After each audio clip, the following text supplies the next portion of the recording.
Assalamualaikum warahmatullahi wabarakatuh. Selamat malam, Ikhwan Fillah yang masih setia menyaksikan di channel Mualaf Sifana. Pada malam ini saya ingin sedikit mengangkat tema sedikit berbincang-bincang dengan tema bahwa ajaran Islam itu adalah hanya untuk bagi orang-orang yang berpikir dengan akal sehat ya. Ya, karena kalau saya sebagai muslim ya, sebagai mualaf itu, saya bisa memutuskan menjadi seorang mualaf itu, kalau misalkan bagi saya ajaran Islam itu tidak bisa diterima oleh akal sehat, saya tidak akan mau menjadi seorang mualaf gitu, tidak akan mau menjadi seorang muslim, karena bagi saya hanya ajaran Islam itu yang satu-satunya bisa diterima oleh akal sehat gitu, dibandingkan dengan ajaran dari agama-agama lain. Selama saya menganut agama lain gitu ya, sebelumnya seperti agama Buddha, dulu waktu saya sekolah kan saya belajar agama Buddha ya kan, menurut saya itu sangat tidak logis gitu loh kalau misalkan kita itu menyembah kepada benda gitu kan. Kalau waktu agama Buddha itu kan sesembahannya itu berupa benda-benda seperti patung gitu kan. Nah itu lebih nggak masuk akal lagi karena kan harusnya pencipta kita itu kan yang memelihara kita, bukan kita yang memelihara dia gitu kan, yang memelihara sesembahan kita. Kalau agama Buddha itu kan patung-patung, kita harus memelihara patung-patung itu, ya kan, dibersihkan. Nah itu kan nggak logis. Kalau pencipta itu kan seharusnya yang memelihara kita, ya kan, bukannya kita yang memelihara sang pencipta. Ini terbalik jadinya. Nah, terus kalau untuk ajaran-ajaran lain selain agama Buddha pun juga menurut saya nggak ada yang logis gitu. Kalau sepanjang waktu saya belajar agama di Saksi Yehua gitu kan, karena di ajaran di Saksi Yehua juga kan patokannya itu kan kitab sucinya itu kan kalau menurut saya ya itu isinya itu sangat banyak kontradiksinya gitu loh, tidak seperti Al-Quran. Kalau Al-Quran yang saya pelajari itu benar-benar semua yang ada di alam semesta ini dari penciptaan manusia, segala alam semesta itu semuanya ada gitu loh. Sebelum manusia menemukan 1400 tahun yang lalu Al-Quran sudah menuliskannya gitu.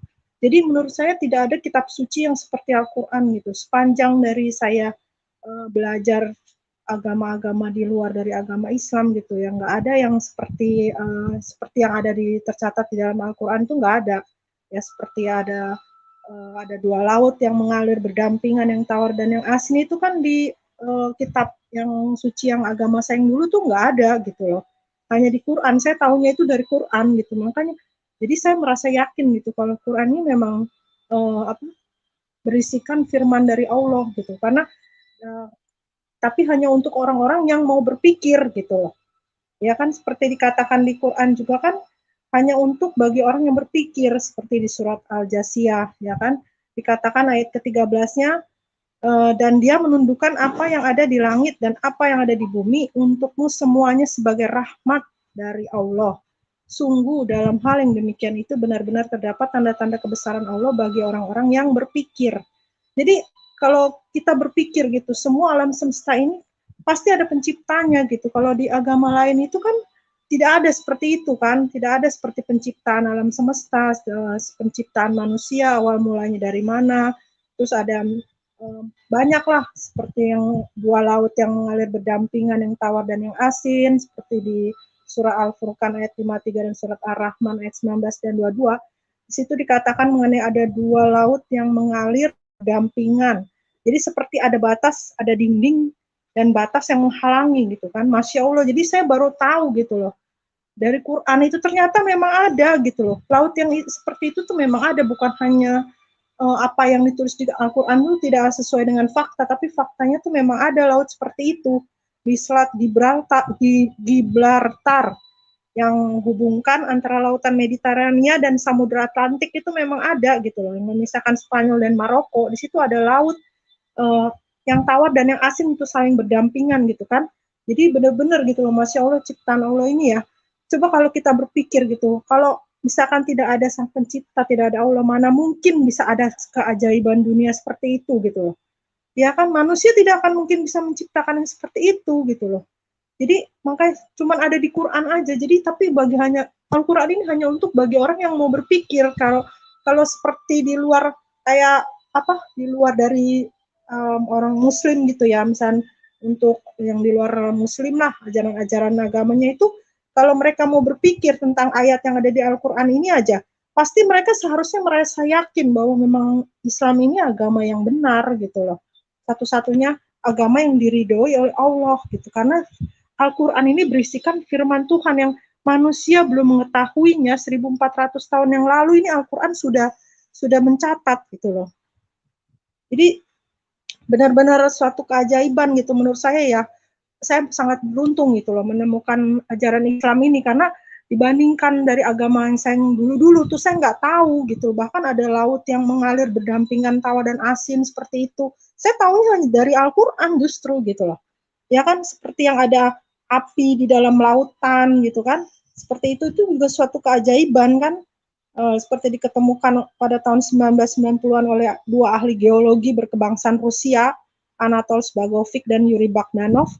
Itu ada ketika menyelam ke dasar lautan itu, ya, sedalam 1.750 km, itu diketemukan semburan lava, ya, seperti api yang di daratan gitu. Panasnya itu sampai 231 derajat Celcius gitu.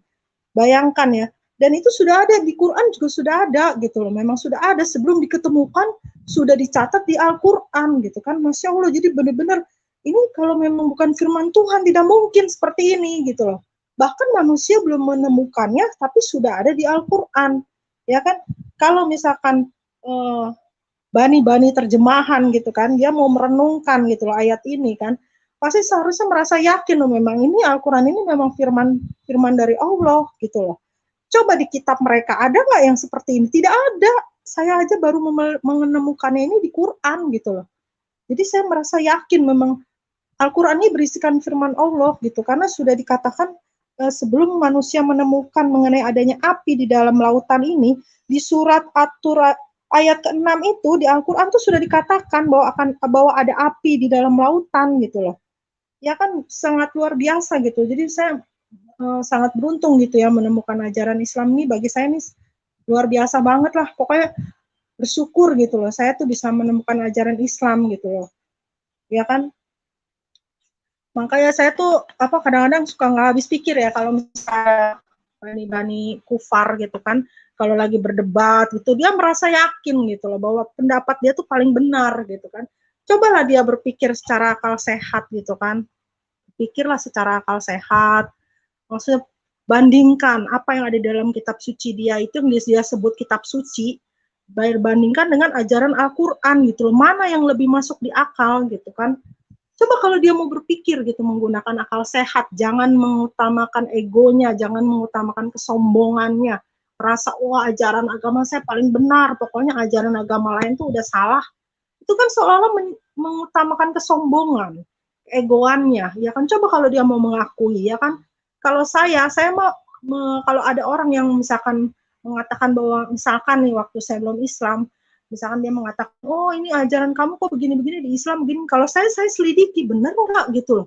Jadi jangan, wah nggak bisa, pokoknya ajaran saya paling benar gitu. Ya kita itu namanya kita mengutamakan kesombongan kita, hatinya terlalu angkuh gitu loh. Nah kalau seperti Dr. Zakir Naik itu bagus itu, saya tuh sangat setuju sama beliau karena kenapa ya? Beliau itu merupakan murid melakukan studi perbandingan agama ya. Jadi benar-benar semua kitab suci itu dipelajari gitu kan, diselidiki kayak kitab suci Hindu, kitab suci Buddha, kitab suci Kristen, semua ya kan dipelajari, dicari persamaan dan perbedaan. Ternyata semua itu yang paling masuk akal dan paling tidak ada kontradiksi itu hanya Quran. Jadi antara semua, jadi kan kita seharusnya berpikir ya kalau menggunakan akal sehat kita seharusnya berpikir gitu. Kan nggak mungkin juga di dunia ini ada banyak agama menuju kepada Tuhan yang benar.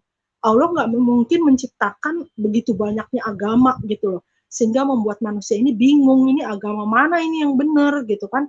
Kalau memang aslinya itu dari Allah pasti hanya satu, karena Allahnya juga satu. Allahnya Esa, pasti agamanya pun cuma satu yang benar, nggak mungkin ada banyak agama gitu. Tapi kata orang kan wah semua agama tuh baik, semua agama tuh benar, karena mengajarkan kebaikan, mengajarkan kebenaran. Ya, mungkin mereka mengajarkan kebaikan, tapi kita menyembahnya kepada Allah yang benar atau enggak, kan kita nggak tahu. Makanya kan harus cari tahu, kita menyembah kepada pencipta yang benar nggak nih, yang benar-benar menciptakan kita gitu loh. Ya kan, kalau hanya semua orang kalau misalnya itu kan pasti bilang, oh, agama saya paling benar, tapi selidiki dulu, benar nggak agama kamu itu yang benar dari kitab sucinya. Kalau di kitab sucinya aja sudah banyak kontradiksi, itu tidak bisa disebut sebagai agama yang benar, kalau menurut saya ya. Kalau menurut saya, karena di kitab-kitab suci yang lain tuh banyak kontradiksi, tidak seperti Al-Quran. Kalau Al-Quran dicari kesalahannya itu 0%, nggak ada kesalahan, nggak ada kontradiksi gitu. Kenapa? Karena itu memang dari Allah yang berkata, bukan dari manusia. Manusia itu pasti itu banyak kesalahannya kalau manusia yang menciptakan sesuatu itu. Tapi kalau karena ini Allah yang mewahyukannya, itu pasti tidak ada kesalahan, udah paling sempurna gitu. Karena Allah itu Maha Pencipta dan Maha menciptakannya itu secara sempurna. Tidak ada kecacat pun sedikit pun dari ciptaannya manusia, seluruh alam semesta, ya kan? Kalau manusia itu pasti ada kesalahannya. Nah, jelas kitab-kitab yang lain itu kan bukan berasal dari Allah. Tapi kan orang-orang di luar dari Muslim itu merasa kitab suci mereka yang paling benar, ya kan? Seharusnya cobalah mereka menghilangkan keegoan mereka. Kalau mereka memang ada yang kasih tahu, oh ini begini-begini mengenai kebenaran gitu ya, dari ajaran Islam, cobalah mereka selidiki gitu loh. Bener nggak gitu kan? Bener nggak sih isi kitab suci saya begini, kok isi kitab Al-Quran begini gitu kan, dibandingkan gitu loh. Mana yang lebih masuk di akal, mana yang lebih logis. Jadi jangan seolah-olah wah pokoknya nggak mau tahu, pokoknya ajaran saya yang paling benar udah gitu. Kalau saya mah orangnya nggak seperti itu ya, tapi nggak tahu kalau saya melihat perdebatan gitu kan, perdebatan di dunia debat antar agama gitu. Kalau saya lihat tuh Bani-Bani Oten itu seolah-olah merasa yakin banget gitu kan, Bani-Bani terjemahan ya kan merasa yakin banget kalau agama mereka tuh yang paling benar gitu kan. Padahal mereka itu hanya berpatokan dari terjemahan, ya kan? Mereka lihatlah uh, teks aslinya, coba selidiki dari kitab suci mereka itu teks aslinya yang berbahasa Ibrani dan Yunani, bener nggak gitu loh. Kalau terjemahan itu kan bisa salah, kalau Quran kan beda, Quran itu ada bahasa Arabnya, ada huruf aslinya gitu loh, jadi nggak mungkin bisa salah, huruf asli, huruf Arabnya, dan terjemahannya. Kalau mereka itu enggak, cuma terjemahannya aja. Sedangkan terjemahannya itu kan mereka nggak tahu kalau terjemahannya udah dirubah-rubah daripada teks aslinya. Kalau kecuali dia mencantumkan juga teks aslinya dan terjemahannya, nah itu beda. Ya kan orang yang bisa berbahasa Ibrani dan Yunani pasti dia tahu, wah ini ada kesalahan nih. Orang aslinya begini kok terjemahannya gini. Nah kalau kayak Quran kan ada huruf aslinya, huruf Arab. Jadi orang yang bisa berbahasa Arab pasti tahu, oh ini artinya begini. Gak mungkin nih bukan terjemahannya bukan begini gitu. Makanya kan kalau ada orang ngoten pernah waktu itu ngomong gini, ya Quran juga itu terjemahan, kamu juga bacanya terjemahan, ya terjemahan tapi ada huruf aslinya. Jangan salah, memang kita ada terjemahannya, huruf Arab dan terjemahan, tapi kan kita kan kalau nggak ada huruf Arabnya, kita juga kan bertanya-tanya, ini benar nggak nih artinya begini, ya kan? Karena ada huruf aslinya kan nggak mungkin kita tuh berpatokan dari terjemahannya aja, ada huruf aslinya, huruf Arabnya. Nah kalau mereka cuma berpatokan apa? Dari terjemahannya, dari Lembaga Alkitab Indonesia. Sedangkan Lembaga Alkitab Indonesia itu banyak menerjemahkannya secara salah. Ya kan, yang seharusnya tidak ada kata-kata diperanakan menjadi diperanakan. Masa Tuhan beranak? Secara logis lah coba berpikir gitu loh. Secara akal sehat, tidak ada pencipta itu yang bisa beranak. Yang bisa beranak itu manusia, makhluk hidup, makhluk ciptaan dari pencipta, dari Allah. Masa disebutnya diperanakan, ya kan, anak Allah, mana ada Allah bisa beranak, itu berarti menurunkan derajat dari Allah dong, dari sang pencipta dong. Cobalah kalau berpikir menggunakan akal sehat gitu, sayangnya mereka tuh nggak mau gitu kan, nggak mau berpikir dengan menggunakan akal sehat, mereka lebih mengutamakan ego, sombongan gitu kan, malah akhirnya muter ya kan, jadi bikin pusing sendiri dia, bilang tiga jadi satu katanya itu pada prinsipnya itu satu, cuman ada tiga, nah itu kan jadi bikin puyeng sendiri. Orang mah kita cari yang lebih logis lah gitu kan, Mana ada sih pencipta itu 3? Kalau gitu bisa saling berantem dong kalau 3. Di mana-mana itu Tuhan itu esa. Bahkan di kitab mereka sendiri kan ada itu mengenai keesaan Tuhan. Kenapa dia menyangkal? Berarti dia menyangkal kitab mereka sendiri dong. Ya kan? Bahkan Yesus sendiri mengatakan, ya kan, bahwa sembahlah Tuhan Allahmu, Tuhan Allah kita itu esa di Markus 12 ayat 29. Kenapa dia seolah-olah menyangkal ayat mereka sendiri dengan mengatakan bahwa Tuhan mereka itu pada dasarnya itu satu, tapi ada 3 jadi 1, kan aneh. Ya kan menurut saya itu nggak sangat tidak masuk di akal gitu loh. Kalau saya kalau misalkan saya nggak mau berpikir secara sehat, ya mungkin saya masih tetap sebagai seorang Kristen gitu kan. Cuman karena saya kan orangnya nggak bisa begitu ya kan. Kalau saya kan maunya yang diterima sehat gitu kan, dengan secara logis gitu, lebih masuk di akal yang mana gitu kan. Ya, jadi gimana ya, kalau menurut saya tuh memang ajaran Islam ini diperuntukkan hanya orang-orang yang mau berpikir aja gitu loh. Ya kan, kesatu dia memang harus dapat hidayah. Kalau nggak dapat hidayah dari Allah ya nggak mungkin lah gitu kan ya. Kalau apalagi yang memang pada terakhirnya sebagai non Muslim gitu kan. Jadi memang dia sudah dibesarkan sebagai seorang non Muslim. Kalau nggak dapat hidayah itu kayaknya agak sulit juga gitu kan. Karena memang dia sudah pola pikirnya tuh sudah doktrin gitu kan, dengan ajaran-ajaran agama yang dulu. Nah, kesatu kan hidayah, harus dapat hidayah. Kedua juga dia harus mau berpikir gitu, menggunakan akal dia gitu loh. Jadi harus bersikap rendah hati. Rendah hati mengakui bahwa memang ajaran agama dia tuh ada kesalahan di kitab sucinya. Berarti itu kan tidak bisa dijadikan suatu pegangan hidup kalau udah ada kesalahan gitu kan. Nah, kalau agama yang benar itu dilihat dari kitab sucinya, bukannya dari pertama-tama ya, dari kitab sucinya dulu gitu loh. Kalau memang banyak kontradiksi, kalau misalnya berisikan seperti ayat-ayat yang banyak ada unsur-unsur pornografi, ya kan.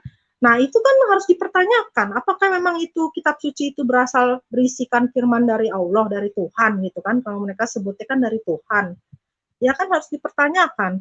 Ya kan, dan kalau saya justru merasa yakin bahwa ajaran Islam ini memang yang memang berasal dari Allah, itu saya merasa yakinnya. Kenapa ya? Kan semua dari zaman Nabi Ibrahim gitu kan, Nabi Ibrahim, Nabi Musa, itu semua tuh hukum Taurat itu tuh umat Islam masih menjalankannya gitu loh. Ya kan? Dan Nabi Isa sendiri kan mengatakan bahwa tidak boleh meniadakan satu iota pun dari hukum Taurat. Kenapa orang-orang Bani Kufar mengatakan bahwa hukum Taurat itu dihapuskan? Kan enggak, itu kan sangat bertolak belakang. Sedangkan kan kalau umat Islam masih menjalankan hukum Taurat seperti waktu zaman Nabi Musa, ya kan, harus bersunat, ya kan, seperti itu kan. Terus dilarang meminum alkohol, dilarang memakan makanan yang haram. Sedangkan Bani Kufar los aja, hayu aja, pokoknya apa juga dimakan. Kalau perlu daging orang juga dimakan. Makanya kan kadang-kadang saya itu nggak habis pikir gitu ya. Kan seharusnya mereka tuh kalau mau berpikir lah gitu ya, coba ajaran mana gitu yang lebih selaras. Kalau saya berpikir, oh berarti Islam, memang Islam ini ajaran dari Nabi Adam gitu kan, Nabi Adam, Nabi Ibrahim, Nabi Musa, terus sampai Nabi Isa, dan terakhir Nabi Muhammad. Kenapa harus ada Nabi Muhammad? Ya kan, nanti orang Bani Kufar nanyain lagi, kok harus ada Nabi Muhammad? Karena Nabi terakhir Nabi Isa, bukan Nabi Muhammad. Sedangkan Nabi Muhammad itu sendiri sebenarnya kedatangannya pun sudah dinubuatkan dari zaman dulu, dari zaman Nabi Musa, seperti di Ulangan 18 ayat 18 sampai 20. Cobalah kamu bani-bani terjemahan baca. Di situ tuh ada gitu loh, di Yesaya 20 ayat Yesaya 29 ayat 12. Itu semua ada mengenai nubuatan Nabi Muhammad gitu loh. Ya kan? Jadi kalau misalkan bani-bani oten ini, bani terjemahan ini ya, misalkan dia mau berpikir lah gitu ya, mau bersikap rendah hati lah, jangan sombong gitu kan, pastilah dia harusnya tuh bisa menerima bahwa memang ajaran Islam ini ajaran yang paling benar, ya kan, benar dalam arti bukan dalam pandangan manusia, tapi dalam pandangan Sang Pencipta, karena memang agama Islam ini yang berasal dari Allah, bukan dari manusia gitu, ya kan. Selain dari agama Islam, nah itu dipertanyakan apakah memang ini berasal dari Allah ataukah dari manusia. Kalau saya malahan berpatokannya tuh dari Al-Quran aja gitu. Karena kan kalau Al-Quran ini berisikan firman dari Allah. Jadi kan kalau misalkan kita menjalankan hidup kita sehari-hari sebagai makhluk ciptaan Allah, sebagai manusia itu harus berpedoman kepada apa yang Allah firmankan, yaitu dari Al-Quran gitu loh. Kenapa? Karena Allah itu memfirmankan Al-Quran itu sebagai pedoman, sebagai petunjuk, sebagai rahmat, ya kan, bagi seluruh alam semesta, bagi manusia, sebagai pegangan hidup. Jadi itu bukan untuk kebaikan dari Allah, tapi untuk kebaikan dari kita, makhluk ciptaannya gitu loh. Untuk kebaikan manusia sendiri, seperti misalkan kita harus sholat, itu semua sebenarnya kebaikan buat kita sendiri. Bukan jangan jadikan itu suatu apa ya, beban gitu kan, kayaknya kok berat gitu, kayak mau sholat gitu kan, apalagi untuk yang mualaf mungkin pada awalnya kan merasa berat lah pasti ya, karena tadinya nggak pernah sholat, nggak pernah bangun subuh ya kan, nah terus nggak pernah puasa gitu kan, kayak saya alhamdulillah sih, saya dari sejak saya masuk Islam alhamdulillah saya udah puasa, cuman awal-awal memang banyak bolong-bolong lah gitu kan ya. Terus pas udah terakhir-terakhir ya saya udah mulai pol gitu ya, 1 bulan ya, alhamdulillah saya kayaknya senang banget gitu kalau bisa sampai 1 bulan saya pol, itu kayaknya bahagia gitu, kayaknya wah saya benar-benar meraih kemenangan di hari yang fitri gitu kan, di Idul Fitri itu kan, jadi benar-benar ada kepuasan batin gitu loh, bisa melaksanakan ibadah puasa itu kan, menahan segala hawa nafsu ya, bukan hawa nafsu lapar dan haus aja. Jadi itu bahkan semua itu ya, kayak puasa itu tuh semua tuh kan dari hukum Taurat udah ada. Ya kan, kalau Bani Oten mau berpikir itu semua hukum Taurat itu umat muslim yang menjalankan. Kenapa kalian tidak mau menjalankan sesuai dengan hukum Taurat? Nabi Isa aja menjalankan sesuai dengan hukum Taurat. Katanya kalian pengikut Yesus. Kenapa kalian nggak menjalankannya? Ya kan, seperti disunat, seperti puasa. Berarti sebenarnya orang muslim itu sebenarnya lebih Kristen daripada orang Kristen itu sendiri. Kalau Dr. Zakir Naik ngomongnya seperti itu ya, bahasanya ya. We are Muslim is more Christian than you are, katanya gitu. Kami ini Muslim lebih Kristen daripada kamu, orang-orang Kristen itu sendiri. Kenapa disebut begitu? Karena kami mesti menjalankan apa yang sesuai dengan hukum Taurat, yang Nabi Isa juga menjalankannya, Yesus juga menjalankannya. Ya kan, kalau kalian mengaku sebagai pengikut Yesus, ya kalian harusnya melakukan dong seperti yang Yesus lakukan. Nah, tapi kan mereka kan enggak. Nah, jadinya kan gimana ya? Mereka itu kadang-kadang nggak berpikir gitu. Mungkin otaknya itu bukan adanya di kepala kali. Udah pindah posisinya, mungkin ada di bawah, ada di dengkul gitu. Kalau ada di kepala harusnya bisa berpikir dong. Jadi nggak connect, dia nggak sinkron gitu loh. Kalau menurut saya begitu. Allah itu menciptakan manusia itu otak untuk berpikir. Cobalah berpikir gitu loh. Gunakan akal sehat, gunakan otak kalian. Jangan otaknya digunakan untuk berdebat gitu kan. Berdebat yang menurut kalian itu benar, ternyata malah sungguh itu sangat memalukan gitu loh, malah salah gitu kan. Kalau kita mempertahankan kebenaran ya kita harus kan yakin dong, ngotot dong. Kalau saya benar saya ngotot gitu loh. Pokoknya saya kalau nggak salah, saya orangnya ngotot. Pokoknya saya ngotot. Tapi kalau saya salah, saya mengakui kesalahan saya. Kalau saya orangnya begitu. Jadi jangan udah salah ngotot gitu kan. Kayaknya malah jadi malu-maluin gitu loh. Kalau menurut saya tuh makanya kalau lagi debat-debat itu kadang-kadang saya suka tawa sendiri gitu loh. Sebagai penonton ya, saya kadang-kadang suka tawa gitu kan. Aduh, Bani Oten, Bani Kufar, Bani terjemahan ya istilahnya kan banyak kan. Kok kayaknya udah salah gitu kan. Masih ngotot. Ya kan, malah kata-katain umat muslim segala macem, ya kan, bilangnya menghujat lah apa. Padahal mereka sendiri yang menghujat, ya kan. Kita kan cuma menunjukkan apa yang ada di Bible mereka. Ya, apa yang ada di kitab suci mereka. Kita nggak menghujat, kita menunjukkan. Nih, di kitab suci kalian tuh ada ayat-ayat seperti ini, seperti ini, seperti ini, gitu loh. Bukannya menghujat, tapi bagi mereka mungkin umat muslim itu menghujat, katanya kan. Ya udah, pokoknya kalian nggak percaya, kalian nggak usah ngungkit-ngungkit kitab suci kami, katanya. Lah, berarti itu sombong dong. Itu apa yang diutamakan di hati mereka kan kesombongan. Ya kan, tidak mau dikoreksi, tidak mau dikasih tahu kesalahannya. Merasa dirinya tuh paling benar. Cobalah kalau mau rendah hati gitu loh, berpikir gitu kan, gunakan akal sehat, jangan maunya yang muter-muter, ngeblunder gitu kan, maunya yang dikasih yang simpel, maunya yang rumit tapi salah gitu kan. udah dibikin pusing sendiri, salah juga gitu kan, tapi nggak mau mengakui dia tuh salah, nggak mau. Nah itulah kadang-kadang memang Allah juga sudah berfirman ya, jadi hidayah itu tidak bisa diberikan kepada semua orang. Allah memilih. Kalau Allah melihat hati ini orang sudah membatu, udah membatu nih, Allah sengaja malah tambah disesatin dia. Percuma dikasih hidayah pun udah nggak bisa, karena yang tahu hati seseorang itu Allah, ya kan? Jadi Allah itu juga memberikan hidayah, melihat orangnya juga. Allah melihat nih makhluk ciptaannya ini, hatinya mana yang masih bisa terbuka, masih bisa dikasih hidayah. Walaupun tadinya dia membenci Islam misalkan, tapi Allah melihat hati ini orang masih bisa nih dikasih hidayah gitu loh. Ya kan? Akhirnya malah jadi berbalik, jadi setelah mengetahui ajaran Islam, malah jadi berbalik malah membela Islam akhirnya, ya kan? Banyak kan kisah-kisahnya tuh mualaf-mualaf yang tadinya pendeta, seperti pendeta Filipus ya kan, tadinya membenci Islam. Cuman karena beliau itu hatinya itu ya pada awalnya sih memang kan katanya masuk Islam tuh bukan karena keinginan sendiri, karena kalah dalam berdebat, tapi karena Allah melihat hatinya Pak Ustadz Muhammad Fadli ini yang sudah jadi namanya Muhammad Fadli ini ya, Pak Ustadz Evangelis Filipus Christian ini kan masih hatinya itu masih bisa dilunakan lah gitu kan, dikasih hidayah gitu loh. Nah, jadi Allah tuh melihat hati seseorang. Jadi bukan Allah memberikan hidayah bukan kepada semua orang. Ke semua orang tapi dipilih hatinya yang masih bisa dikasih hidayah.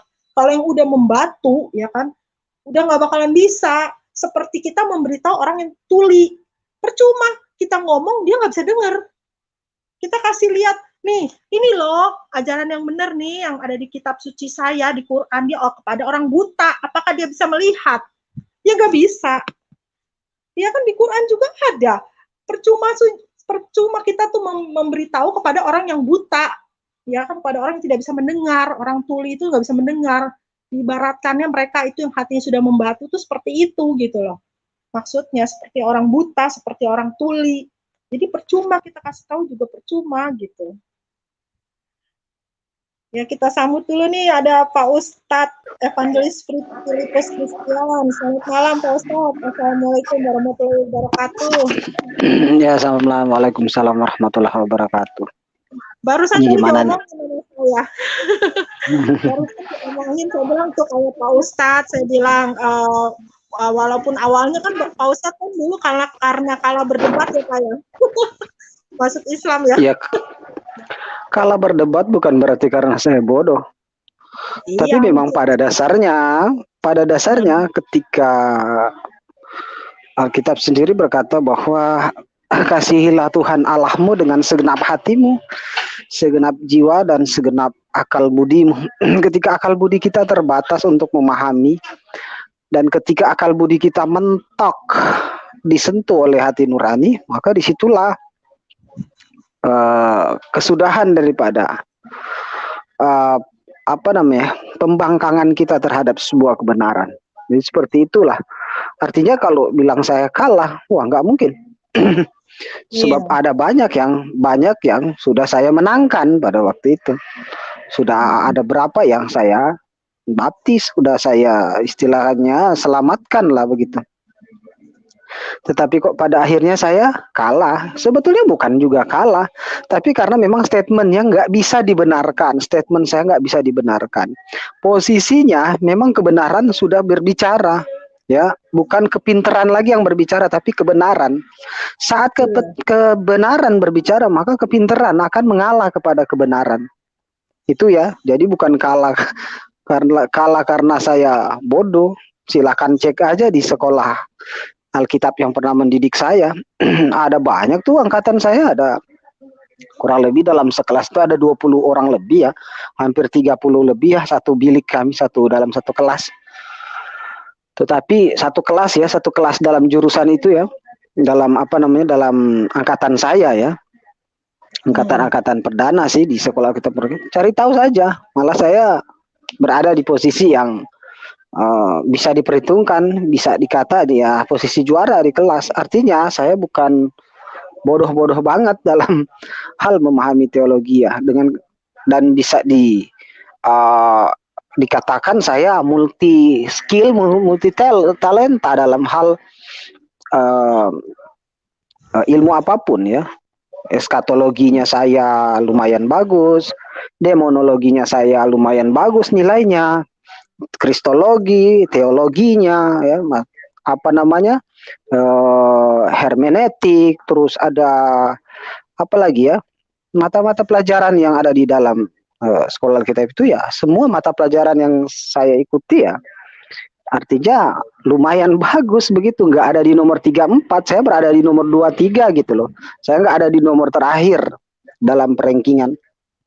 Jadi kalau saya kalah ya nggak mungkin lah begitu, kalah debat karena bodoh ya salah, karena sudah banyak yang saya memenangkan. Ya, tapi ini memang sekali lagi karena kebenaran telah berbicara, terkadang kepintaran kita nggak ada apa-apanya untuk menghadapi sebuah kebenaran. Kepintaran apa kebohongan yang dilapisi di kebohongan di servis tutup dengan kebohongan apapun tidak akan dengan kepintaran apapun tidak akan menutupi kebohongan itu. Iya, Pak Ustadz maaf mau nanya nih, waktu Pak Ustadz dulu mempelajari itu jadi murid jadi pendeta itu ada pernah membahas masalah ini nggak, yang ayat di Bible itu yang tentang Yesus yang katanya dengan keledai yang begitu, yang perbuatan moral gitu. Oh itu, kalau itu sih saya nggak pernah bahas ya, karena tapi kita nggak pernah membahas. Iya, tahu sih, pernah dengar sih seperti itu, cuman kita tidak membahas Injil-Injil yang tidak sinopsis ya, dan Injil-Injil yang tidak masuk dalam pengkanonan seperti itu. Injil yang bahkan Injil Thomas ya, kita tahu, atau Five Gospel ya, yang ada juga Injil Thomas di sana ada. Sekarang coba lihat, kita cek aja di internet, Five Gospel di rumahnya Ustadz Insan LS Moko Ginta rahimahullah itu ada banyak malah. Nah itu tidak dia tidak bisa terbit di Indonesia karena lembaga Alkitab Indonesia ini melarang. Nah itu pun nggak bisa dimasukkan dalam pengkanonan. Ya, hanya 4 ini yang disetujui melalui segala macam rapat, musyawarah, simposium dan sebagainya. Diputuskanlah ya 4 ini saja yang bisa dikanonkan dalam rangkaian kitab Perjanjian Baru. Tidak yang itu ya, tidak yang tidak dikanonkan, seperti ya cerita tentang Yesus itu katanya dengan keledai, itu enggak pernah saya pelajari sih, cuman ya pernah dengar seperti itu. Terus yang mengenai yang katanya ada lagi tuh yang macam-macam lah di situ, yang ayat di mana sih, di Lukas kalau nggak salah ya. Itu kan mengenai yang itu juga kan, ada pornografi di Yeskiel segala. Kalau saya malah waktu saya Kristen saya nggak tahu loh, Pak Ustadz ada ayat-ayat kayak gitu.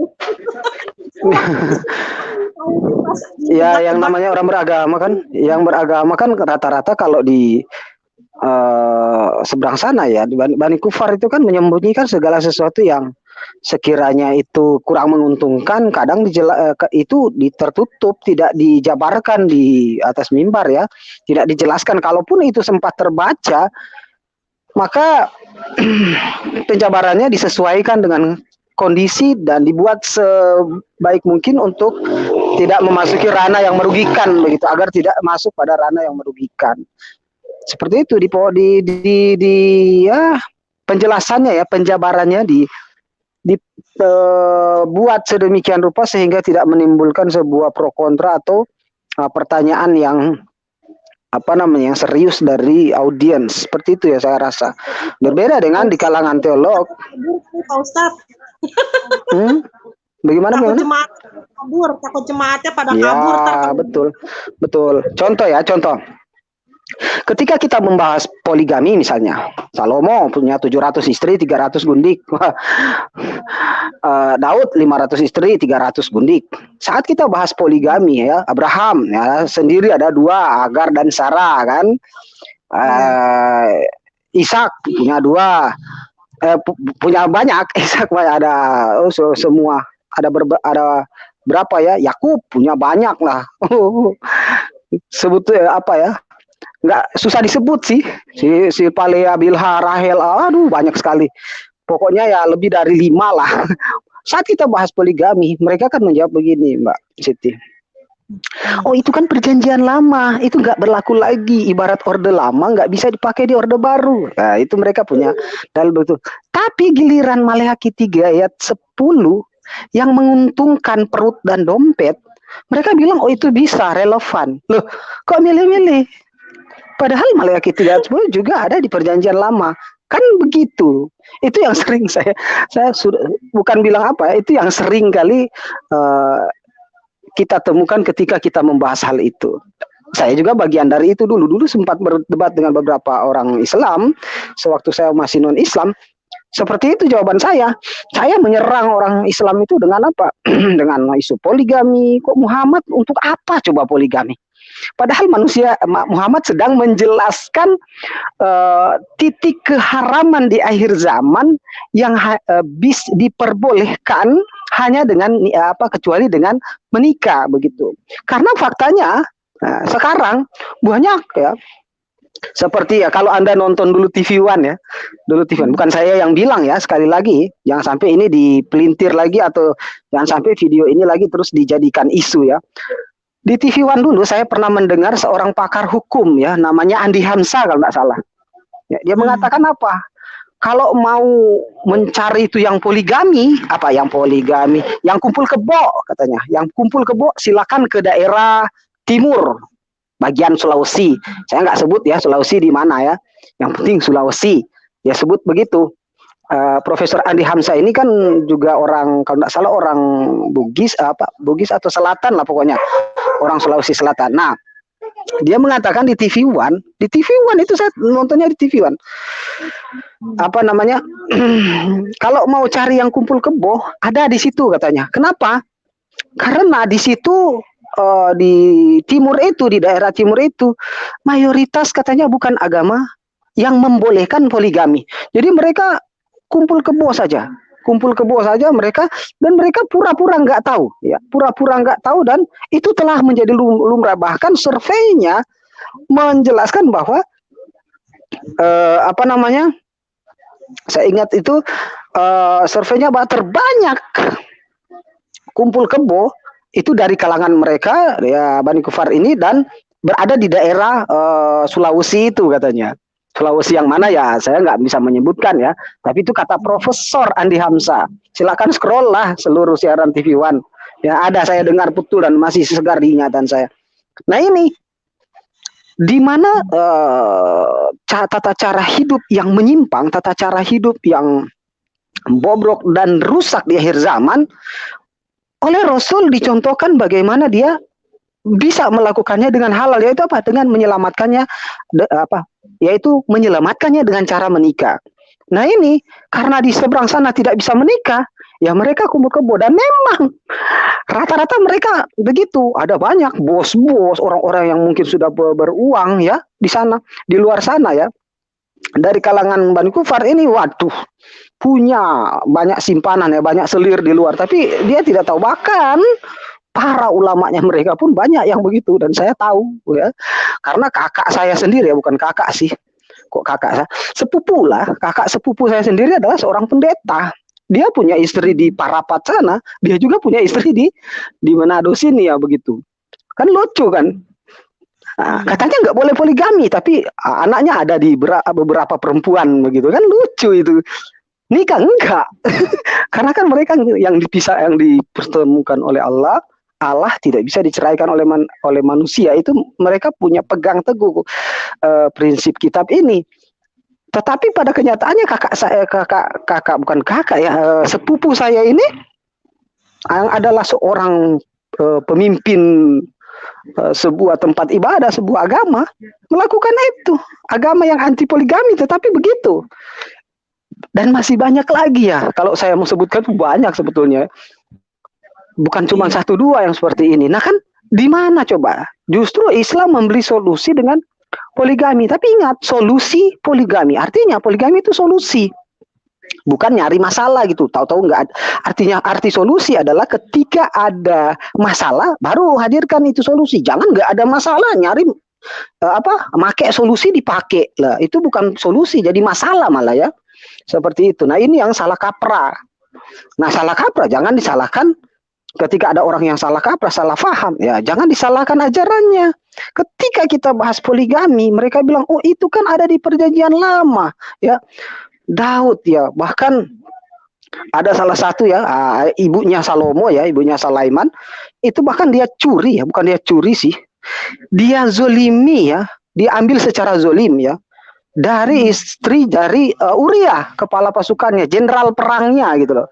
Jadi Uria itu dipanggil, Uria kamu pergi ke perang, kamu berperang, maju berperang, kamu jadi pemimpin, ditaruh di tempat yang empuk, sasaran empuk musuh gitu, biar cepat mati. Bayangkan ya, Daud ini Daud ini kan, ini silakan periksa kalau saya bohong kok ada. Dalam kitab Raja-Raja kalau tidak salah itu, majulah Uria mati, lalu datang, memang ditegur sih, ditegur lalu datang imam penasehatnya, lalu menegur, akhirnya dia memohon ampun juga sih, tetapi ya itu kenyataannya. Dan akhirnya dia berjanji anaknya dengan istri Uria ini, si Batsheba, akan menjadi pengganti ke tampuk kekuasaannya, yaitu kerajaannya. Nah, Salomo, lahirlah Salomo begitu. Ada sih yang satu meninggal sebelum Salomo. Nah, ini Salomo ini yang hidup, dialah yang yang menggantikan mahkotanya ya, menjadi putra mahkota atau pewaris tahta, pewaris tunggal, ahli waris daripada tahta itu. Dan ini jelas. Nah, kalau kita bahas itu, mereka bilang itu kan perjanjian lama. Yang mana itu nggak relevan lagi, nggak berlaku loh. Saat kita ketemu dengan yang menguntungkan saku dan perut, seperti Maliaki 3 ayat 10 katanya, nah itu kan apalagi pretput, apa itu, pang, jeng. Nah, takut mereka udah lidah mereka langsung jadi keriting. Apalagi, oh ini kan mau apaan, kalau nggak dipakai ya nggak dipakai, ya nggak usah dipakai semua yang perjanjian lama itu, nggak usah dipakai, nggak usah dipilih-pilih satu-satu begitu ya. Terus Pak Ustadz, kalau saya dulu ya waktu saya belum masuk Islam, saya pernah berpikir begini, yang saya kurang serak waktu itu ya, waktu saya belum masuk Islam nih, kok Islam kok membolehkan menikah lebih dari satu gitu ya. Pemikiran saya waktu itu ya, kok boleh sih gitu kan mana ada sih wanita yang mau diduakan, ditinggalkan. Nggak ada lah, logikanya kan nggak ada, logikanya yang memang nggak ada. Setelah saya mempelajari Quran gitu, saya baca gitu ayatnya mengenai itu, ternyata Allah itu memang mengizinkan untuk menikah pada 2 atau 3 atau 4 wanita kan maksimal, tapi maksudnya kalau misalkan bisa secara adil gitu kan, memperlakukan istri-istrinya gitu, dan iya kan, jadi harus punya apa sih, sifat adil. Kalau kamu nggak bisa adil, sifat adil ya nggak boleh.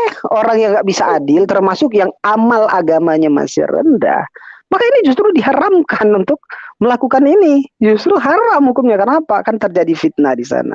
Nah, sekarang pertanyaannya, apakah Nabi Muhammad tidak bisa adil? Orang yang mendidik, yang mengajarkan keadilan, yang dia langsung menerimanya dari Tuhan, apakah dia tidak mampu untuk berbuat adil? Atau apakah dia menikah hanya karena nafsu? Masya Allah, Rasulullah jauh daripada sifat ini. Nabi Muhammad jauh daripada. Bahkan kalau mungkin ya, kalau beliau menikah hanya karena nafsu, mungkin Aisyah yang paling banyak anaknya, bukan Siti Khadijah. Si janda tua lah, bisa dibilang janda tua kan, Siti Khadijah kan, Siti Khadijah kan janda tua, bosnya sendiri ya. Beliau pernah bekerja, artinya majikan, bisa dibilang majikan ya. Kalau kita bilang sekarang mungkin cicinya atau bosnya, nyonyanya ya begitu. Tempat dia dulu Rasulullah berdagang, disuruh berdagang ya, bekerja di rumahnya Siti Khadijah ya.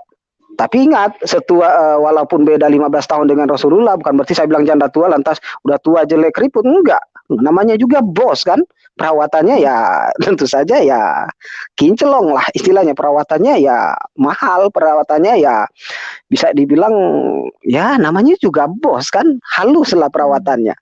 Nah, Rasulullah menikah dengan Siti Khadijah, melahirkan Fatimah dan lain-lain lah. Nah, tetapi kok kepada Siti Aisyah yang katanya paling cantik, bahkan ada riwayat sih yang mengatakan bahwa orang yang melihat Siti Aisyah ini kalau nggak kuat bakal junub, saking cantiknya nih orang. Kalau nggak kuat imannya bakal junub. Kenapa? Karena memang saking, mohon maaf, ini nauzubillah ya, bukan bila apa, saking bahasa gaulnya apa ya, seksi juga terlalu kejam ya, terlalu kasar kayaknya ya, untuk seorang istri Nabi kok kita bilang seksi ya, apa namanya? Saking indahnya lah begitu ya, saking indahnya penampakan atau apa namanya wujud dari seorang istri Nabi ini, seorang Siti Aisyah ya, sampai orang kalau nggak kuat itu bakalan ya bahaya, bisa terngiang-ngiang. Artinya wajahnya Siti Aisyah ini fitnah, betul, fitnah, artinya fitnahnya tinggi banget begitu. Artinya saking cantiknya, saking putih, saking bersihnya beliau, ya orang yang nggak kuat bahaya, imannya bisa goyah. Nah, harusnya sama Siti Aisyah lah beliau ini memiliki anak yang banyak kan, terbukti enggak kok. Ya kan? Apa karena semua apa namanya, atau semua mungkin karena beliau menikahnya karena nafsu. Harusnya dia mencari yang muda, yang cantik, yang seksi ya, yang belia.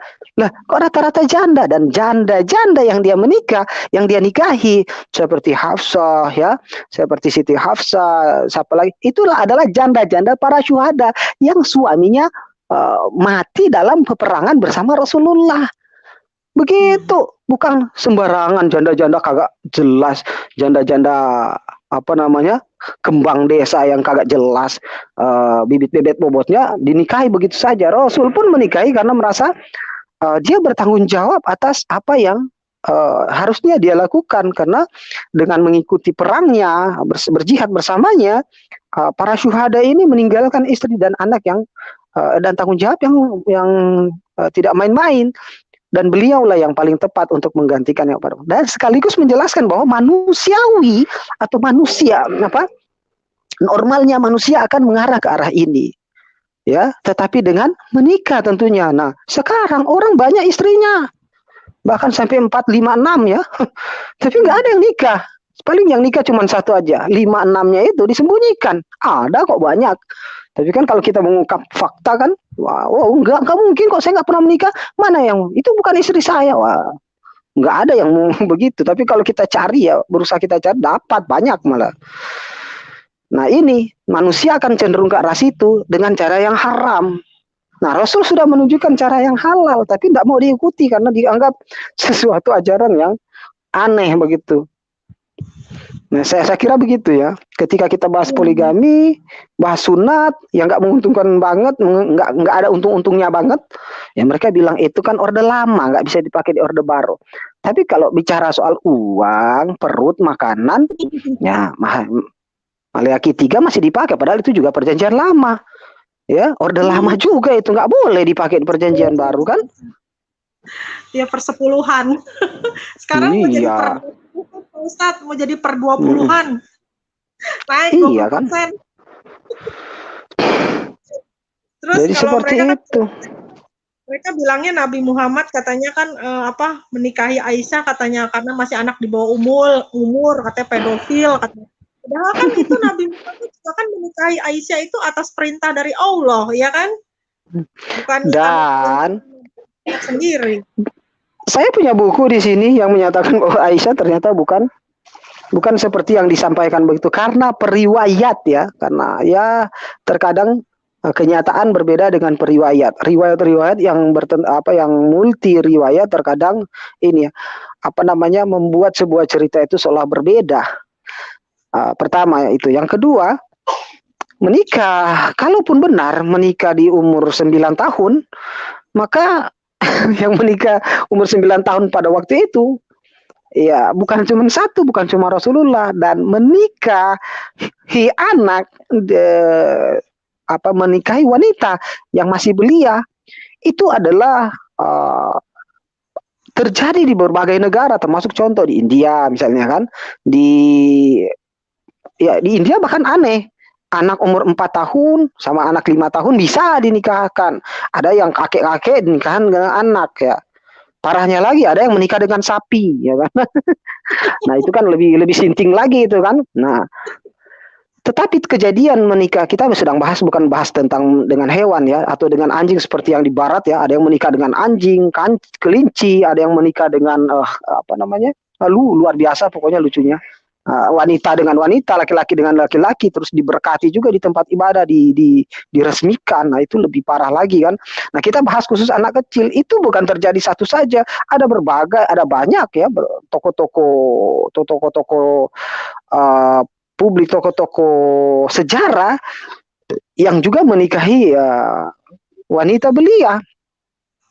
Namun apakah Rasulullah menikahinya sekali lagi seperti yang saya katakan tadi? Nah, ini akan menjadi lucu. Sudah terjawab semua sebetulnya itu. Bahkan kalau kita periksa Ribka ya, menikah dengan Abraham ya, dengan Ishak ya, Ishak dan Ribka. Nah kalau kita melihat itu, kita runut lagi. Nah ini di sini sebenarnya ada, saya punya catatan, cuman gara-gara belum, biasanya saya buka kalau ada debat buat panasin mesin otak saya ya, tapi sudah lama tidak buka. Ada di sini buku yang saya dapatkan dari Jogja, lalu saya ke Jogja, lalu saya ketemu dengan bukan founder ya, orang pertama, orang pendiri Arimatea ya. Arimatea ya, Arimatea, perhimpunan Arimatea atau apa namanya, forum Arimatea ya, forum Arimatea yang pernah menyelenggarakan debat Islam dan Kristen dulu ya, Insan LS Moko Ginta dan kawan-kawan, dengan pendeta Muhammad Fatah kalau tidak salah ya, terus Murtadin dan Mu'alaf lalu ya. Jadi ya beliau memberikan itu dan saya langsung terbuka, wah ternyata Aisyah bukan seperti itu, dan banyak sekali literasi, bahkan banyak sekali bukti-bukti bahwa Aisyah tidak dinikahi dengan umur segitu. Tapi dirunut ya. Tapi kalau kita mendengar saja dari satu pihak, penjelasan yang gamblang tanpa runut historinya, tarik historinya tidak dijelaskan, maka akan seolah-olah ya umur 9 tahun terus disetubuhi umur segitu, padahal tidak seperti itu. Waktu itu kan tidak ada penanggalan, orang lahir itu tidak ditulis tanggal 5 bulan ini, tidak ada kan seperti itu. Orang tidak memperhatikan tanggal lahir begitu. Loh itu Rasulullah pernah? Oh tidak, lain lagi kan. Ceritanya lain lagi setelah setelah bukan Masehi ya, tarik atau perhitungan Hijriah mulai dihitung, orang makin serius ya, atau sudah teratur penanggalannya, sudah teratur. Sebelum Hijriah itu kan penanggalan Masehi, penanggalan Romawi atau apapun itu orang nggak memperhatikannya dengan begitu penting. Hal itu tidak penting, sehingga ketika ada penulisan sejarah tentang usia, terkadang beda 8 tahun, beda 6 tahun, dianggap sama aja. Yang penting di sekitaran musim-musim itulah. Mereka hanya melihat musim atau sebuah sejarah atau sebuah momen terjadi di sebuah sejarah. Jadi mereka mengatakan, oh dia lahir ketika kalau tidak salah waktu itu di tahun gajah. Oh datanglah Abraha, ya kan begitu. Rasulullah dilahirkan di tahun gajah ketika Raja Abraham mau menyerang Ka'bah, datanglah burung ababil. Nah, biasanya begitu kan. Padahal penanggalan tarik Masehinya bukan berarti salah, tidak. Memang pada waktu itu belum ada yang serius dengan masalah tanggal lahir, ulang tahun seperti itu. Kalau sekarang gimana enggak ini ya? Tanggal lahir dijadikan sakral, seolah-olah itu akan biar diulang dirayakan setiap tahunnya tepat dan benar. Jadi ya terus ada memori disimpan di mana lah, ditulis atau apa. Lalu dulu kan tidak ada. Jadi ketika penulisan sejarah mulai digeluti oleh orang-orang, maka selisih tahun terhadap seseorang, usia seseorang pada waktu kelahiran itu terkadang selisih. Wajar gitu loh. Jadi nggak bisa berdiri sendiri sejarah tentang menikahnya Rasulullah itu dengan Siti Aisyah yang masih 6 tahun katanya, ada yang bilang 9 tahun. Ya 6 atau 9, kita nggak boleh berdiri sendiri satu berita, tidak merunut sebuah peristiwa, tarik sejarahnya, tarik historinya. Kalau kita bahas histori, insya Allah kita akan temukan sesuatu yang malah kita akan mendapatkan ternyata ada ya, yang kuat adalah Aisyah umur 18 tahun ternyata yang didapat begitu, yang saya temukan. Kurang lebih 16 kalau nggak salah atau 18 ya saya baca lalu. Tapi dirunut dulu. Kalau enggak akan dapat malah lebih parah dari itu, 3 tahun mungkin. Kan siapa juga yang ada yang ada akidah Islam nih. Assalamualaikum warahmatullahi wabarakatuh. ini Akidah teman Islam. saya ini. Waalaikumsalam warahmatullahi wabarakatuh. Ada yang mau ditambahkan mungkin mengenai tema malam ini? Ajaran Islam. Saya nyimak aja, oke. Nyimak aja ya, nggak apa-apa. Karena baru masuk, jadi apa yang mau ditambahkan bingung juga. Iya, itu Pak Ustadz, saya mau nanya ini kan sebenarnya kan dari Allah dan juga karena Aisyah itu kan paling pintar gitu, jadi bisa menyampaikan untuk untuk kaum wanita pada saat itu. Jadi yang menyampaikan firman-Nya Allah itu melalui Nabi Muhammad itu kan Siti Aisyah ini ya, untuk menyampaikan kepada wanita-wanita gitu loh maksudnya. Iya, Siti Aisyah ini saya tambahkan dulu ya, saya ini ya, saya tanggapi dulu ya sebelum lupa, soalnya saya pelupa. Siti Aisyah ini banyak meriwayatkan hadis dari Rasulullah, banyak menceritakan tentang kejadian-kejadian, peristiwa-peristiwa penting yang dialami Rasulullah, terus perkataan-perkataan yang selalu yang hari-hari disampaikan oleh Rasulullah, karena menurut sejarah, menurut riwayat yang sangat kuat bahwa Siti Aisyah ini adalah orang yang daya ingatnya tinggi, kalau kita bilang sekarang hafidz ya begitu. Soal hafidz, daya ingatnya sangat tinggi. Ya seperti itu. Jadi ya mengapa pilih Aisyah? Karena itu perintah. Karena itu tentu saja Allah tahu kelebihan Siti Aisyah. Satu, yang kedua, kalaupun ini tadi saya belum ini ya, mudah-mudahan saya nggak lupa. Biar saya nggak lupa lagi, saya katakan bahwa yang tadi, kalaupun saya lanjutkan ya, kalaupun Siti Aisyah benar dinikahi 9 tahun, ingat loh bro, 9 tahunnya orang Arab. Bukan 9 tahunnya orang Manado misalnya, kate ya, atau misalnya orang Sunda misalnya, atau orang Sulawesi Utara ya, saya orang Sulawesi Utara, atau Mbak Mutmainah ini orang mana misalnya ya, orang apa ya, Jawa ya, Jakarta, orang Betawi ya, intinya orang Asia kan. Orang Asia bukan cuma orang Jawa, Indonesia apa. Yang namanya orang rumpun Melayu ini kan orang kerdil-kerdil kan. Ya kate-kate ya seperti itu. Beda dengan 9 tahunnya orang Arab. Nah, saya pernah bertemu dengan anaknya orang Arab, bahkan di Manado sini ada kampung Arab. Saya ketemu, saya pikir dia udah SMA atau apa, ternyata baru kelas 5 SD. Tinggi besar. Bahkan kakinya agak berbulu sedikit. Waduh. Saya pikir udah om. Tanya-tanya kok baru kelas 5 SD ya. Baru mau naik kelas 6 katanya, tapi belum naik, baru selesai ulang. Loh, saya kaget loh. Kirain udah bapak-bapak nih anak. Nih orang Arab. Gede-gede, besar-besar, subur-subur. Saya tanya-tanya, ternyata seorang syahid ya. Seorang habib lah kalau kita bilang ya, seorang syahid yang Masya Allah udah ganteng, tinggi besar. Saya pikir udah gede. Ternyata kelas 5 SD. Bocah, kirain udah pemuda, masih bocah. Ternyata ya Allah, ini oroknya gimana kalau gini segedenya ya, kelas 5 segede ini kan. Nah, seperti itu. Orang Arab tuh memang subur-subur ya, apalagi Bani Quraisy ya. Wah, itu besar-besar lah. Kita ketemu, kita lihat aja coba orang-orang Arab ketemu kita ini, yang paling tingginya kita aja di orang Arab sampai sebahu aja. Ya, seperti jadi kalaupun betul Aisyah nikahnya, wajar lah. 9 tahunnya orang Arab, saya pernah ketemu kelas 5-nya udah seperti orang 30 tahun kok. Gede banget nih anak, iya kan? Emang seperti itu. Sebenarnya itu nggak ada yang hebat nih sebenarnya dari pembahasan Siti Aisyah menikah dengan Rasulullah dalam keadaan umur 9 tahun. Nggak ada yang hebat dan nggak ada yang super dari pembahasan itu, lumrah sebetulnya. Cuman ya ingin diperbesar-besarkan biar ada topik. Ya, Bani Kufar seperti itu, biar topiknya nggak selesai. Sebab Bani Kufar kan kalau nggak dusta ya nggak jalan ibadahnya. Ya, sebab pencetus agama Bani Kufar ini sudah berkata bahwa dengan dustaku, kalau seandainya dengan dustaku kemurahan atau kebesaran atau agama ini boleh tersebar, mau apa aku masih dituntut lagi sebagai seorang segala macam, ya bla bla bla lah begitu. Jadi ternyata dusta itu juga ada.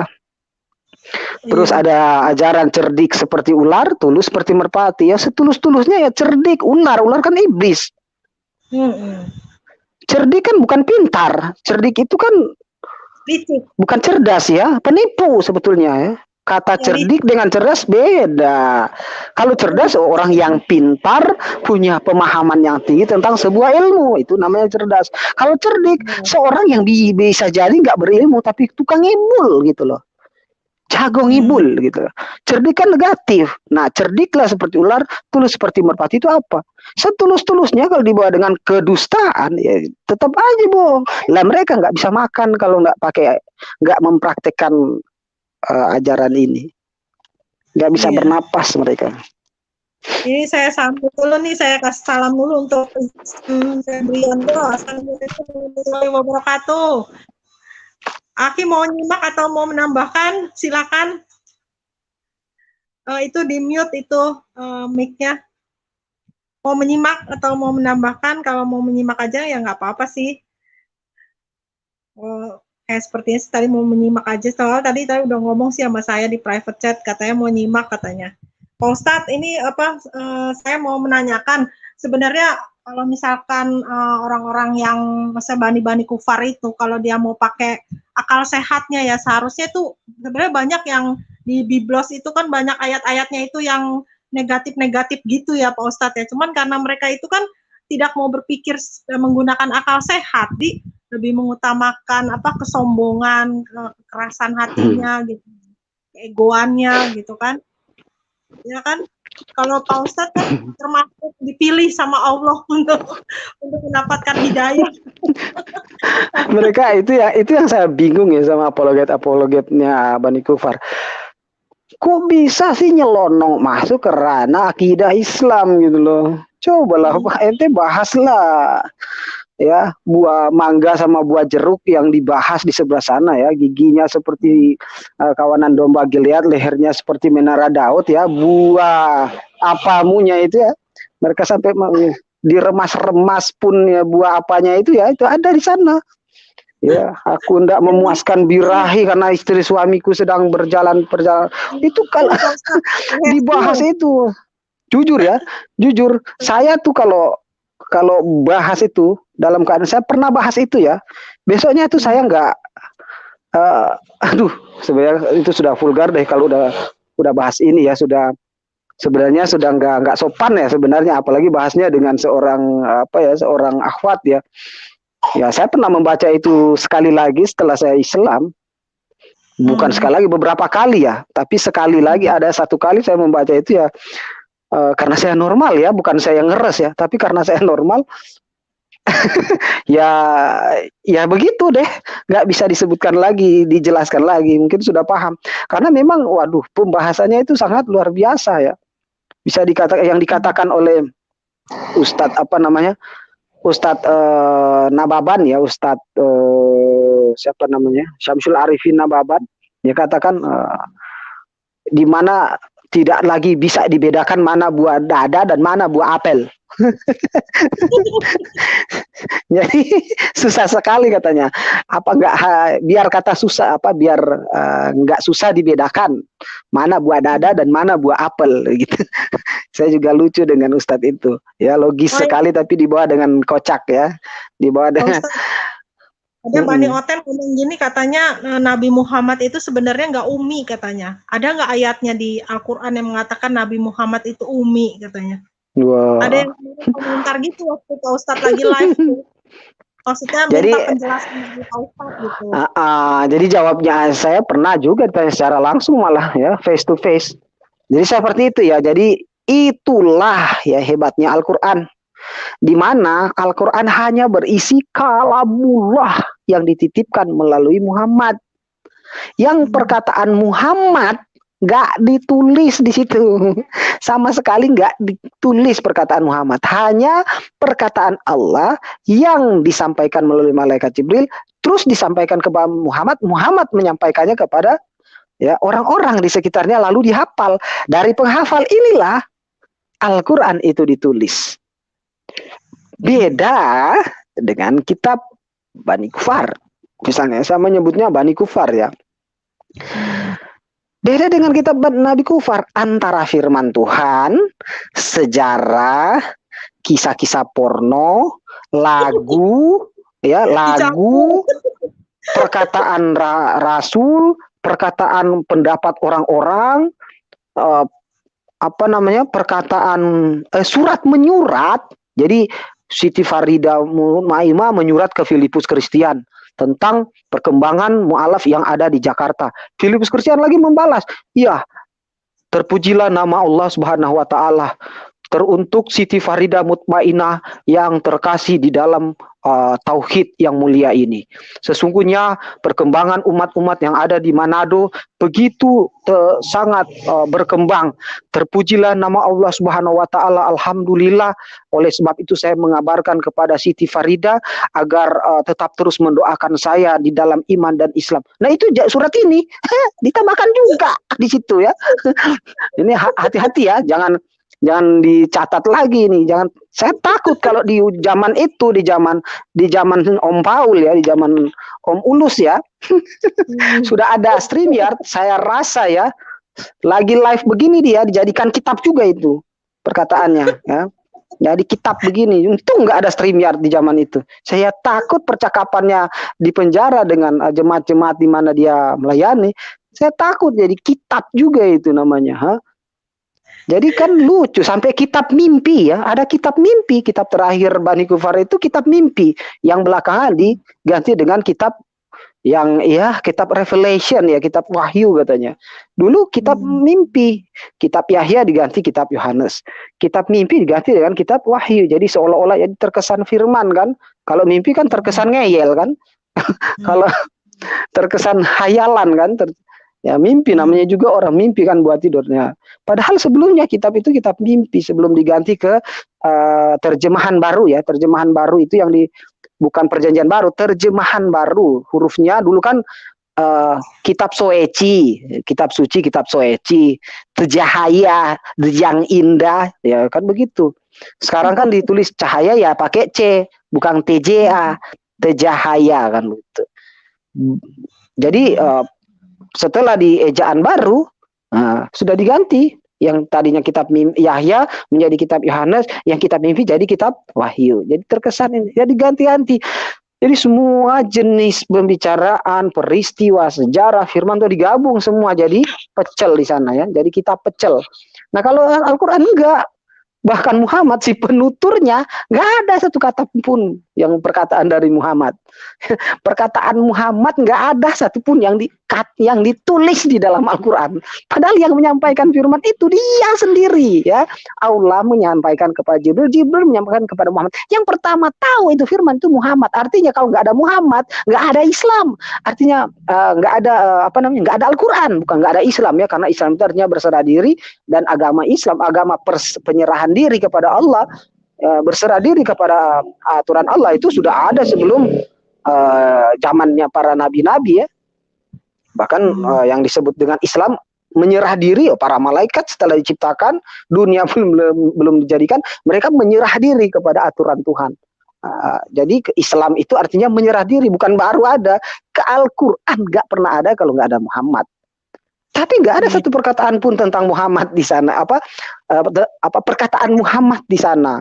Suratnya Muhammad misalnya kepada Bani Quraisy, nggak ada dicatat di sana. Surat Muhammad kepada yang sejarah ya, yang histori misalnya. Rasulullah pernah mengirim surat kepada Raja Heraklius. Kok nggak ditempel di Al-Quran? Padahal itu bagus banget. Ya, Rasulullah mengirim pesan kepada Heraklius, raja Yunani, ya, ksatria Yunani, raja sekaligus ksatria Yunani, agar memeluk Islam atau diperangi. Nah, Heraklius langsung menerima ajakannya Rasulullah, hanya dengan melihat tanda cincin di jari Rasulullah yang ditempelkan di tinta, lalu ditempelkan menjadi cap suratnya Rasulullah. Ya, ada itu banyak. Bahkan dia pernah Rasulullah pernah mengirimkan surat-surat yang isinya sebenarnya bagus sekali, cukup bagus untuk diabadikan. Seharusnya itu diabadikan kitab suci Al-Quran. Tetapi kenapa tidak? Karena itu kan perkataan Rasulullah dengan urusan Rasulullah dengan dunia ini, bukan urusan Allah dengan dunia. Nah, itulah uniknya Al-Quran. Tidak ada penulisan di sana yang berbicara, kecuali ada sejarah misalnya. Bercerita tentang Ibrahim, bercerita tentang Ishak. Nah, itu hanya diceritakan oleh Allah kepada Rasulullah. Untuk diingatkan lagi kepada kita umat-umat akhir zaman, seperti itu. Nah, itu sebenarnya, dan untuk membuktikan bahwa Rasulullah ini, walaupun dia buta huruf, tetapi dia tidak berbohong atas firman Allah. Yaitu dengan Allah memberitahukan, memfirmankan apa, Allah mewahyukan sejarah-sejarah yang hanya bisa diketahui oleh para pakar-pakar sejarah, para sarjana-sarjana. Nah, Rasulullah yang bukan sarjana, bahkan tidak sekolah, nggak mungkin akan tahu ini, kecuali dengan kekuatan Allah. Ini sebenarnya sudah nasihat kepada musuh Islam bahwa nggak mungkin Rasulullah mengarang semua ini dalam keadaan ummi, dalam keadaan buta huruf. Begitu. Tapi tetap aja ya, namanya Bani Kufar ya keras hatinya, susah menang. Bahkan penulisan Quran itu sendiri kan saksinya itu Allah sama malaikat Jibril ya, Pak Ustadz ya. Jadi saksi itu. Iya kan tidak, istilah kata udah pasti kuat gitu loh maksudnya. Sedangkan kalau Bibles itu kan kayaknya ada main vlog sini, main vlog sono, kayaknya nggak sinkron gitu kalau kita baca kitab Bible itu kan. Jadi kayak seperti orang lagi bercerita gitu, dia lagi pergi kemana, jadi seperti kitab dongeng iya, kitab sejarah iya, kayak kitab porno iya, sama campur-campur. Dicampur-campur. Intinya antara perkataan Allah, Tuhan dengan manusia dicampur semua, sampai surat menyurat ya. Untung Siti Farida Blue dan Filipus Christian belum hadir di zaman itu. Paling surat-surat menyurat atau chattingan kita tadi ini bisa jadi firman itu. Iya. Padahal bisa perkataan cuma 18% kayak katanya ya, Pak Ustadz ya. Iyalah. Iya itu. Bahkan ada pakar kristologi mengatakan bahwa kurang dari 18 malah. Survei yang lain mengatakan kurang dari itu. Jadi Jesus didn't say. Ada Jesus say, maybe Jesus didn't say, maybe Jesus say. Jadi ada tanda-tanda merah, tanda hitam, tanda coklat ya. Yang hitam itu ya Jesus says, yang merah itu Jesus didn't say. Jesus tidak mengatakannya, bukan perkataannya sama sekali. Nah, itu jelas di sini sebetulnya. Yang merah bukannya perkataannya Yesus, Pak Ustadz? Iya, yang merah hanya itu yang Jesus say, yang warna-warna selain itu sampai di tingkatan yang paling hitam yaitu Jesus didn't say. Ini bukan perkataannya gitu. Jadi seperti itu bedanya kitab suci Al-Quran dengan kitab suci yang lainnya. Ya, akidah Islam ada yang mau ditambahkan mungkin, silakan. Oke, baik. Saya mau menambahkan dikit aja ya. Kan kalau memang kitab suci itu kan adalah kitab pedoman hidup manusia.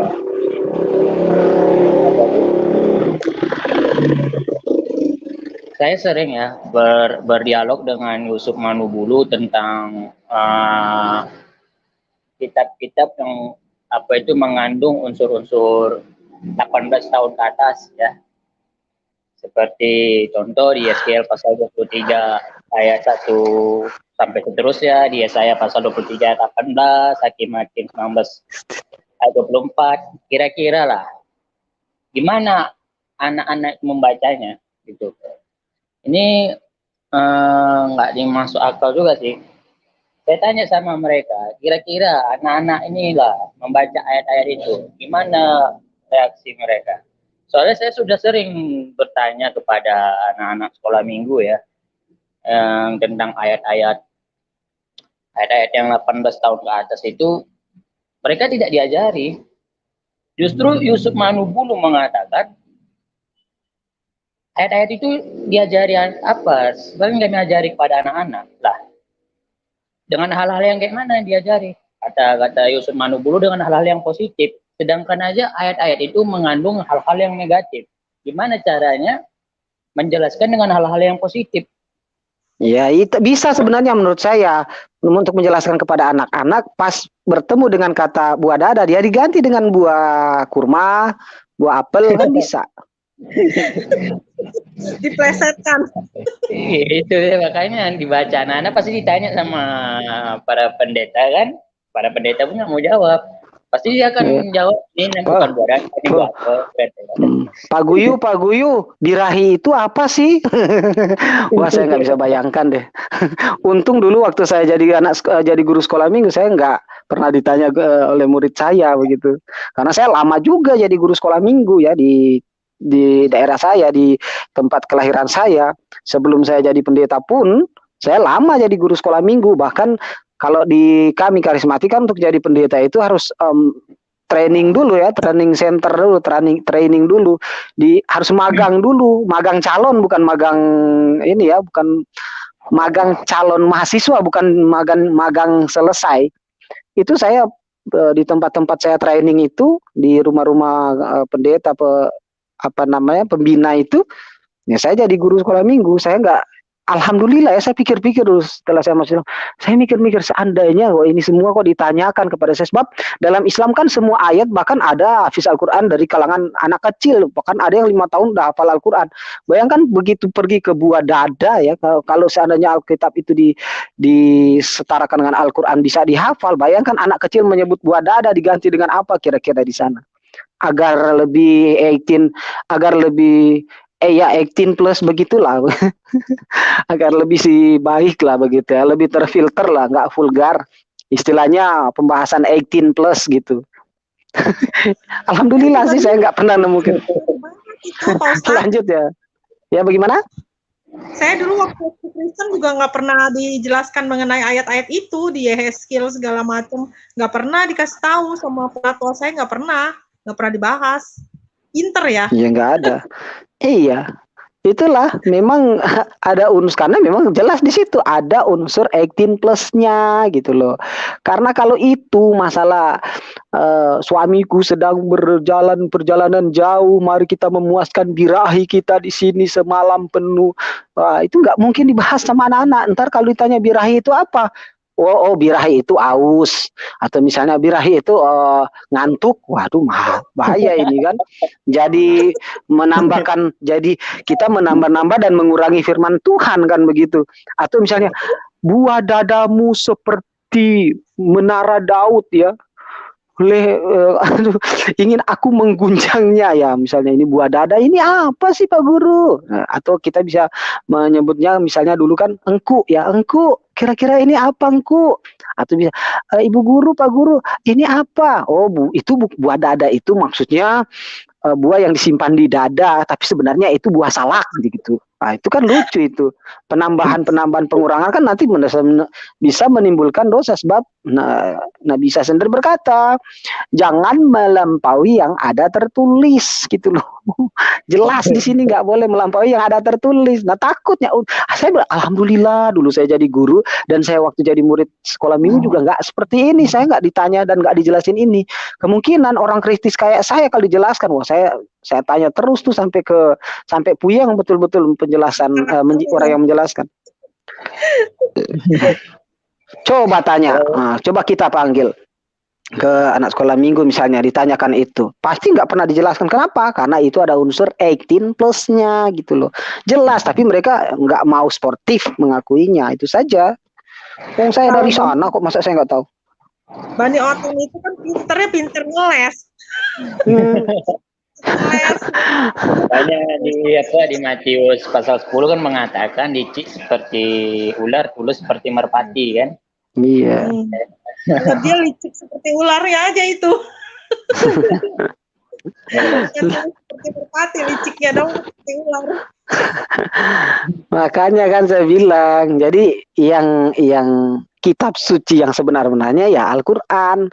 Al-Quran itu dihafal anak kecil, bahkan ada coba di hafiz cilik kan di TV nasional kan ada penyiaran Hafiz Cilik kan, ada yang baru 5 tahun seperti Musa, 7 tahun ya seperti Musa mungkin, atau ada yang Hafiz Cilik lain itu bahkan ada yang baru 4 tahun, 7 tahun, 12 tahun, 11 tahun ya, itu udah hafal Al-Quran gitu loh.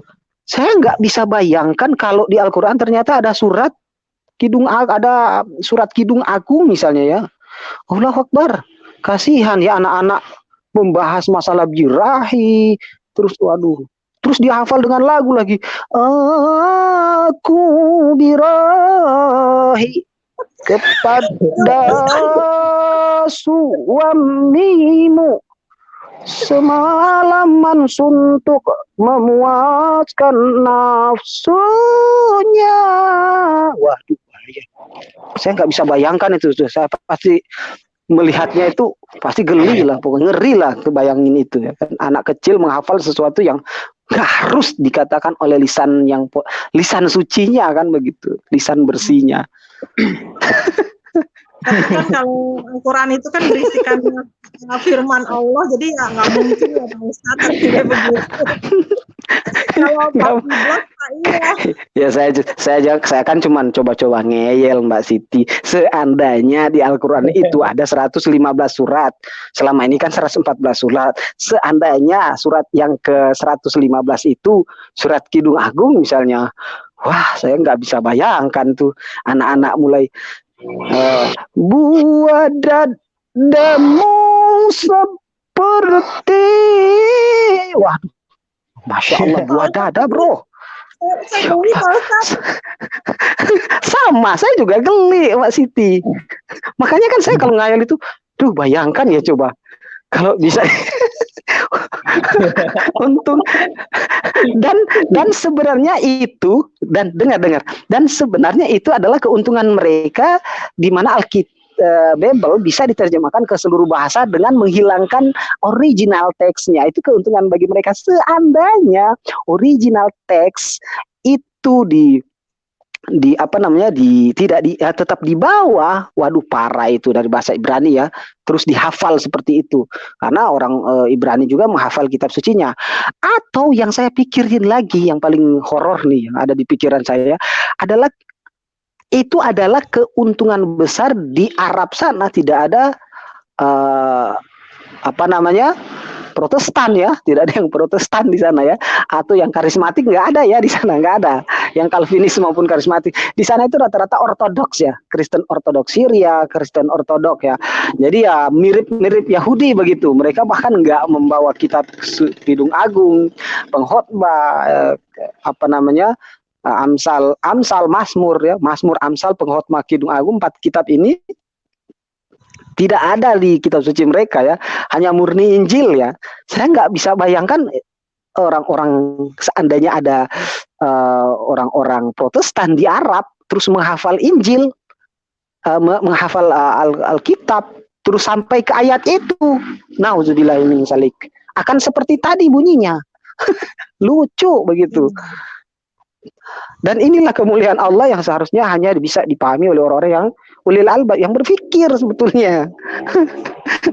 Saya sih, dan masih banyak lagi kelucuan-kelucuan. Bagaimana? Al-Quran itu kan hanya untuk kaum yang mau berpikir, yang melihat tanda-tanda kebesaran Allah, ya kan? Sebenarnya kan Al-Quran itu kan juga mukjizat dari Allah diturunkan kepada Nabi Muhammad, ya kan? Jadi suatu mukjizat, karena kalau nggak mukjizat mah nggak mungkin gitu, di luar akal manusia gitu seorang Umi bisa menurunkan ayat-ayat suci Al-Quran sebegitu banyaknya, ada berapa surat dan berapa juz ya kan, dan itu di luar akal manusia gitu. Jadi itu suatu mukjizat juga sebenarnya gitu kan. Ada orang bilang Nabi Muhammad katanya membuat mukjizat apa sebagai nabi. Nah itu Quran itu salah satu mukjizatnya selain membelah bulan kan banyak dulu orang yang itu ya Pak Ustadz, orang Quraisy atau apa sih yang katanya menanyakan mengenai mukjizatnya yang Nabi Muhammad buat tuh apa gitu kan, minta mukjizat gitu loh dari Nabi Muhammad, ya kan? Kalau nggak salah ya, salah nggak saya? Pak Ustadz, kalau Pak Ustadz tidur. Enggak. Iya. Tadi ada orang yang racing ya, bermain knalpot racing, jadi agak bising tadi. Ya, iya. Bagaimana tadi pertanyaan? Kan mukjizat itu kan Nabi Muhammad itu kan membelah bulan dan Al-Qur'an. Itu seperti yang dulu ditanyakan oleh Bani Quraisy atau apa sih yang mengenai itu, minta mukjizat dari Nabi Muhammad SAW itu kan ya, yang itu membelah bulan, itu benar nggak?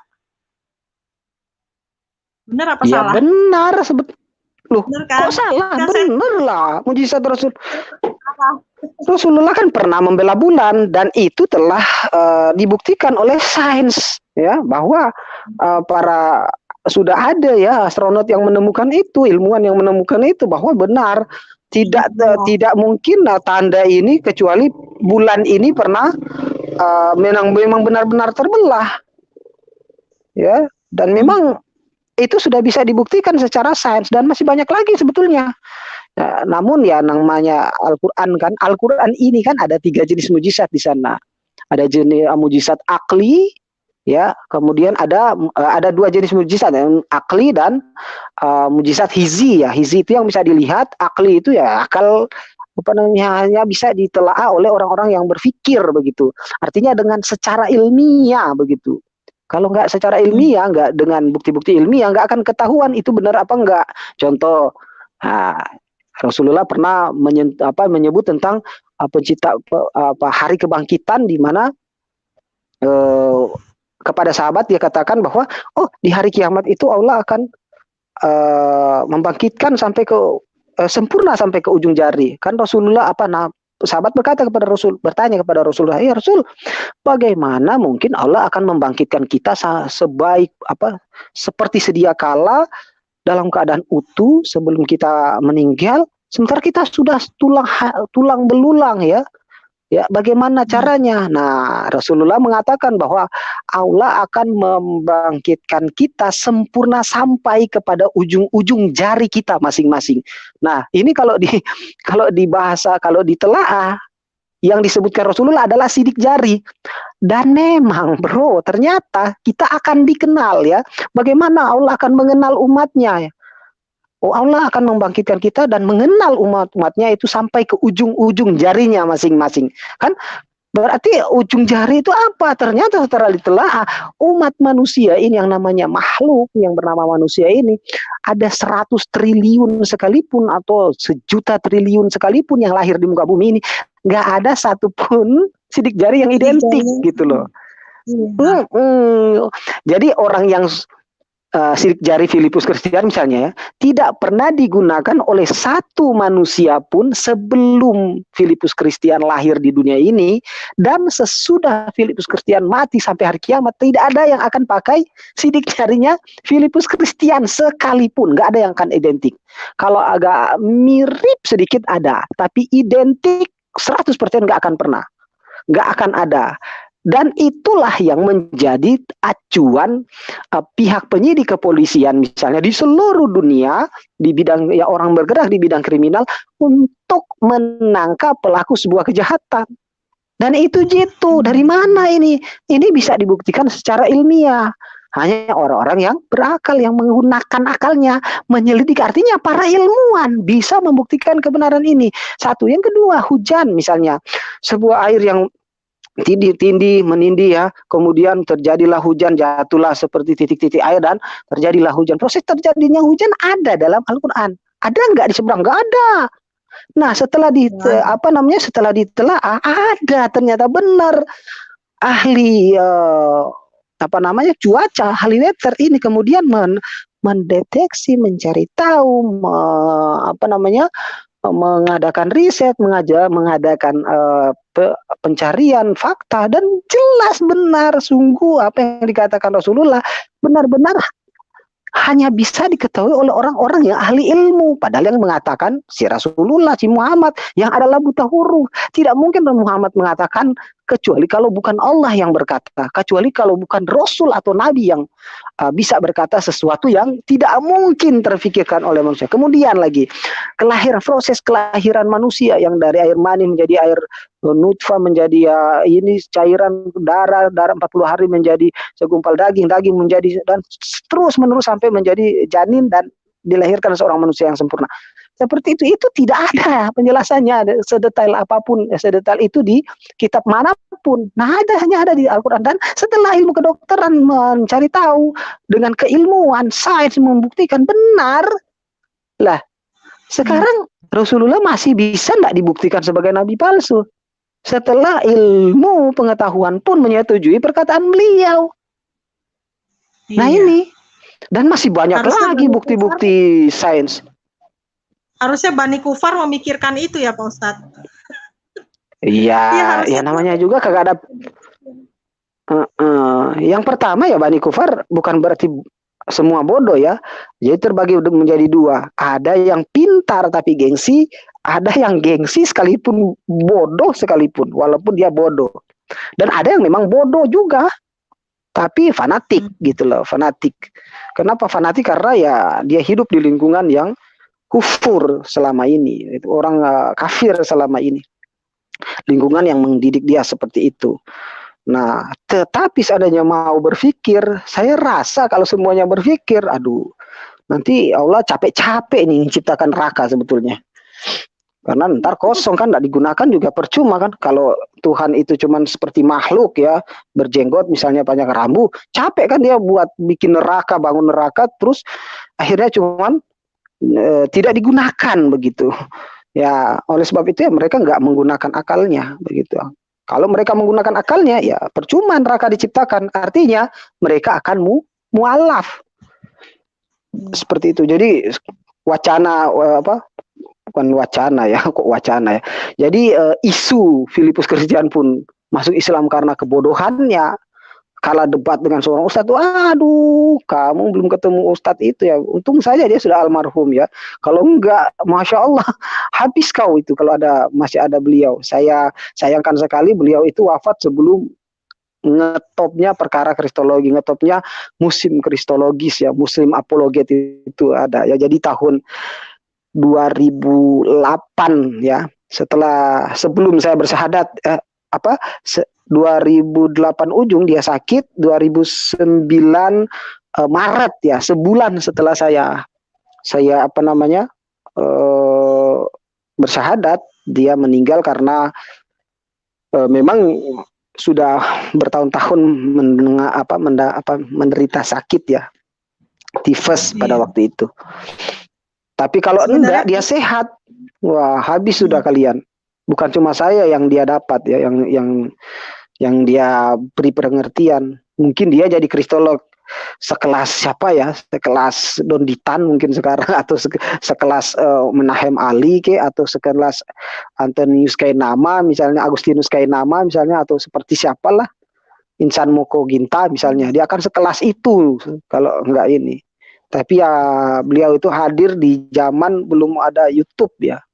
2009 kan saya sendiri belum mengenal YouTube ya. Facebook pun itu baru atu dua kan.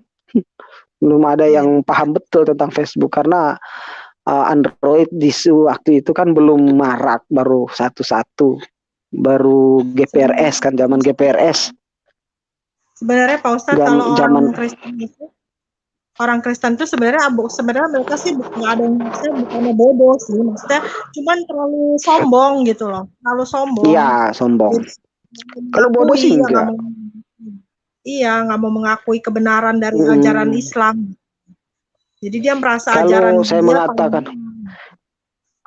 kalau saya mengatakan semuanya bodoh, berarti saya juga salah satu dari yang bodoh itu ya, karena bisa dikalahkan oleh seorang ustadz. Karena saya kalah dalam keadaan bukan Islam waktu itu. Ya, berarti saya bodoh dong waktu itu. Enggak dong. Saya belajar betul dan selesai 2 angkatan di 2 tingkat ya. Jadi kalau sekolah pendeta karismatik itu tingkat namanya, bukan semester atau bukan bukan semester atau bukan kelas, tapi tingkat ya. Kalau saya tingkat 2. Selesai sampai wisuda. dan memiliki nilai-nilai yang bagus di setiap mata pelajarannya. Termasuk yang saya sukai dulu hermeneutik ya, hermeneutik, homiletik ya. Homiletik juga kemudian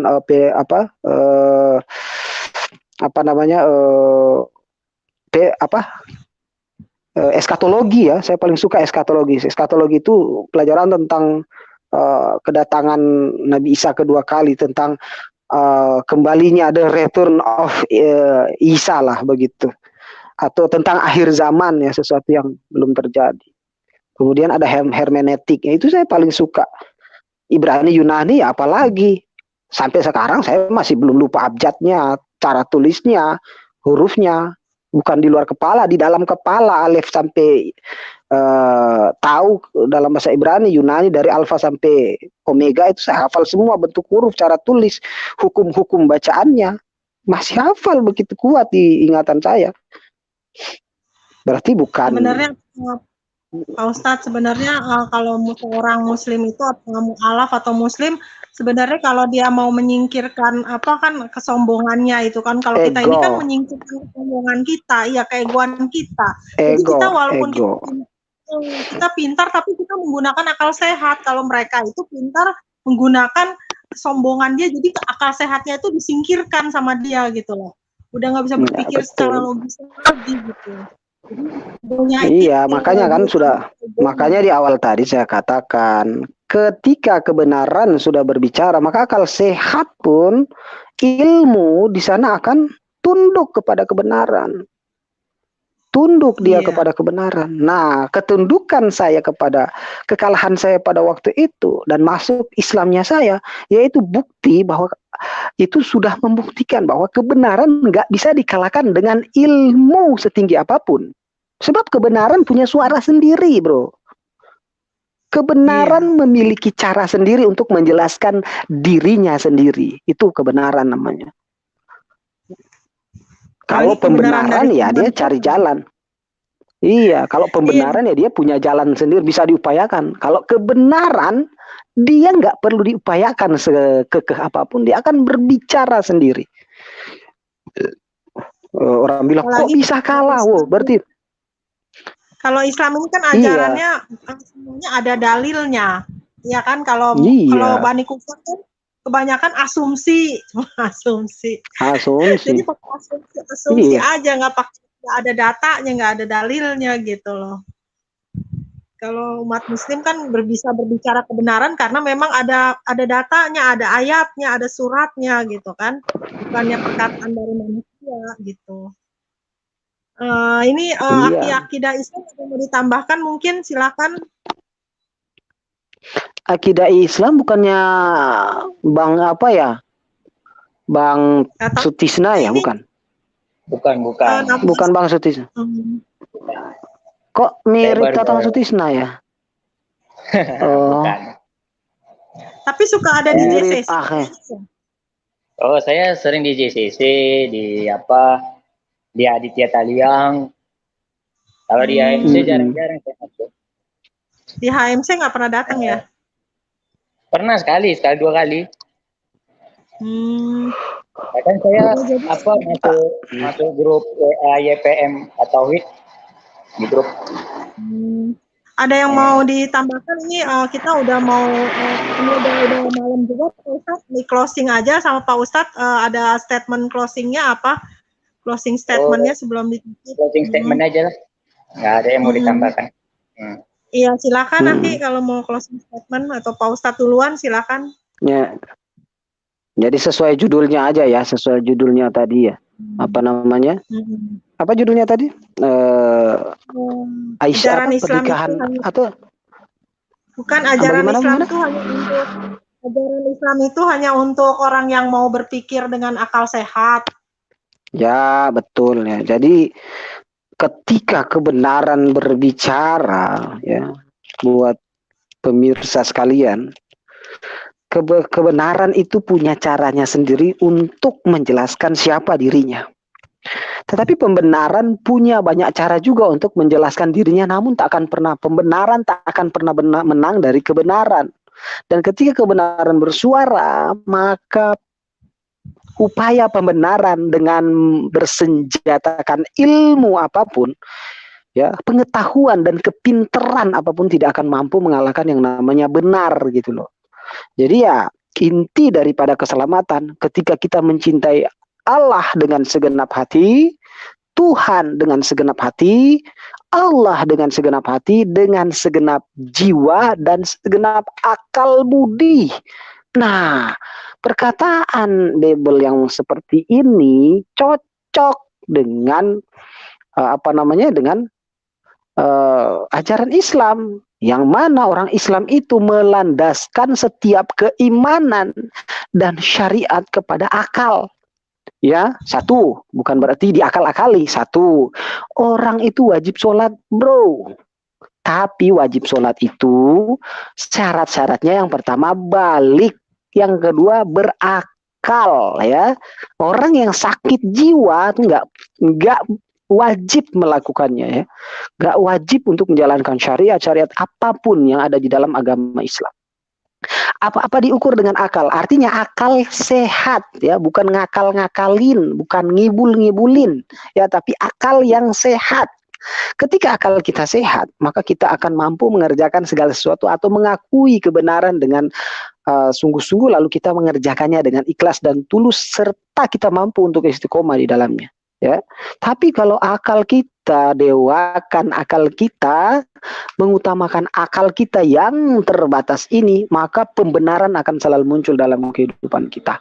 Dan kapan kita terima hidayah, itu tidak akan mungkin terjadi, ya. Kapan kita manut kepada kebenaran, itu tidak akan mungkin terjadi selama akal masih kita dewakan, ya. Jadi akal yang kita maksud di sini adalah kesehatan berpikir, ya, bukan kecerdasan dan kecerdikan, apalagi kelicikan dalam berpikir, ya. Selama kita masih menggunakan itu, maka hidayah akan menjauh kepada diri kita. Semoga Filipus Kristian yang lain, ya, mendengar ini dan termotivasi. Bagaimana mungkin seorang Filipus Kristian lulusan sekolah Alkitab mau pakai peci, mau pakai daster, mau berjenggot, aduh, jelek, kagak bener, ya, udah susah, miskin, kagak dapat apapun dalam Islam. Mana mungkin dia mau untuk tidak mendapatkan apapun? Mana mungkin dia rela meninggalkan yang sekali ceramah dapat 2 juta, 3 juta, sejam 10 menit bicara di atas mimbar dia dapat jutaan rupiah, diganti dengan berbicara puluhan ribu kali di sini tuh nggak ada dapat apa-apa, malah keluar apa-apa. Mana mungkin? Nah, hanya orang-orang ulil albab, orang-orang yang berfikirlah yang insya Allah dapat menyusul, yang akan menyusul. Tapi yang memang nggak punya pikiran atau pikirannya dangkal, ya memang tidak akan mungkin menyusul, ya.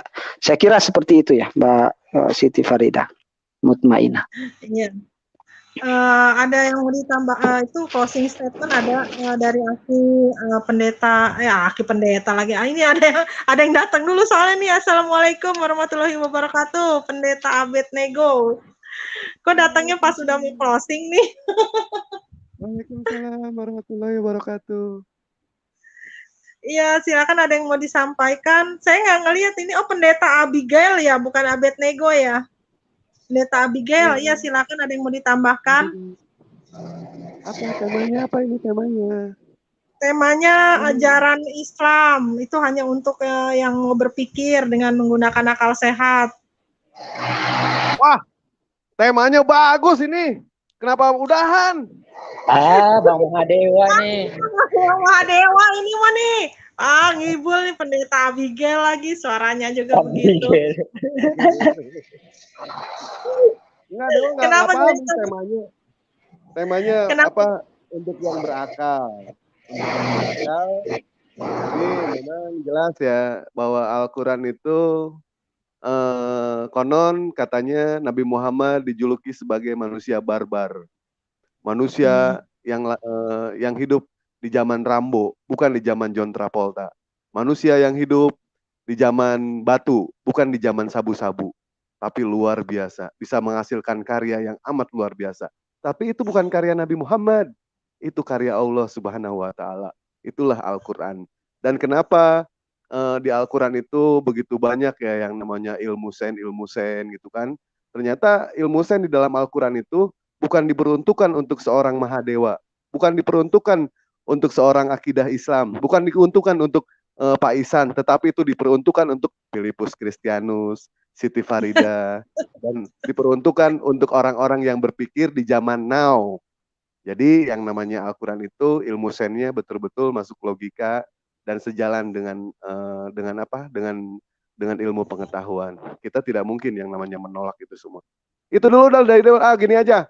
Yang namanya kebenaran tidak bisa disembunyikan, dan yang namanya kebohongan tidak bisa dipertahankan. Sepandai-pandainya tupai melompat pasti jatuh juga. Sepandai-pandainya menyimpan bangkai pasti tercium juga. Dan sepandai-pandainya menyimpan istri muda, akhirnya tua juga. Nah, inilah Al-Quran kebenaran. Bang Dewa, ya, itu sepandai-pandainya Oten ngeles, pasti ketahuan juga kebobrokannya. Oh iya, itu udah pasti. Kebohongan mau gimana pun juga pasti terbongkar. Kebohongan memang pahit, tetapi insya Allah yang namanya kejujuran kejujuran itulah yang akan menyelamatkan jiwa kita nanti di sana. Amin ya Allah, ya Rabbal Alamin. Itu aja dari Dewa. Terima kasih banyak. Iya, sama terima kasih ini ya Bang Dewa udah hadir. Terus kalau untuk ini akidah Islam, closing statement-nya apa silakan? Udah cukup aja. Bingung mau kasih statement. Grogi soalnya. Grogi sih. Ada Bang Dewa juga grogi nih. Ada Bang Dewa, ada Bang Filipus. Jadi grogi juga. Ya nggak apa-apa, udah ini aja, tambahkan aja. Pakai celana, makanya pakai celana supaya nggak grogi. Pakai celana dulu. Ya. Ya cukup aja. Ya, diambil semua closing statementnya. Udah diambil semua. Waduh. Iya. Ya udah nih, kalau gitu Bang Dewa datangnya telat sih. Udah malam baru nongol. Sibuk kali ya tadi ya Bang Dewa ya?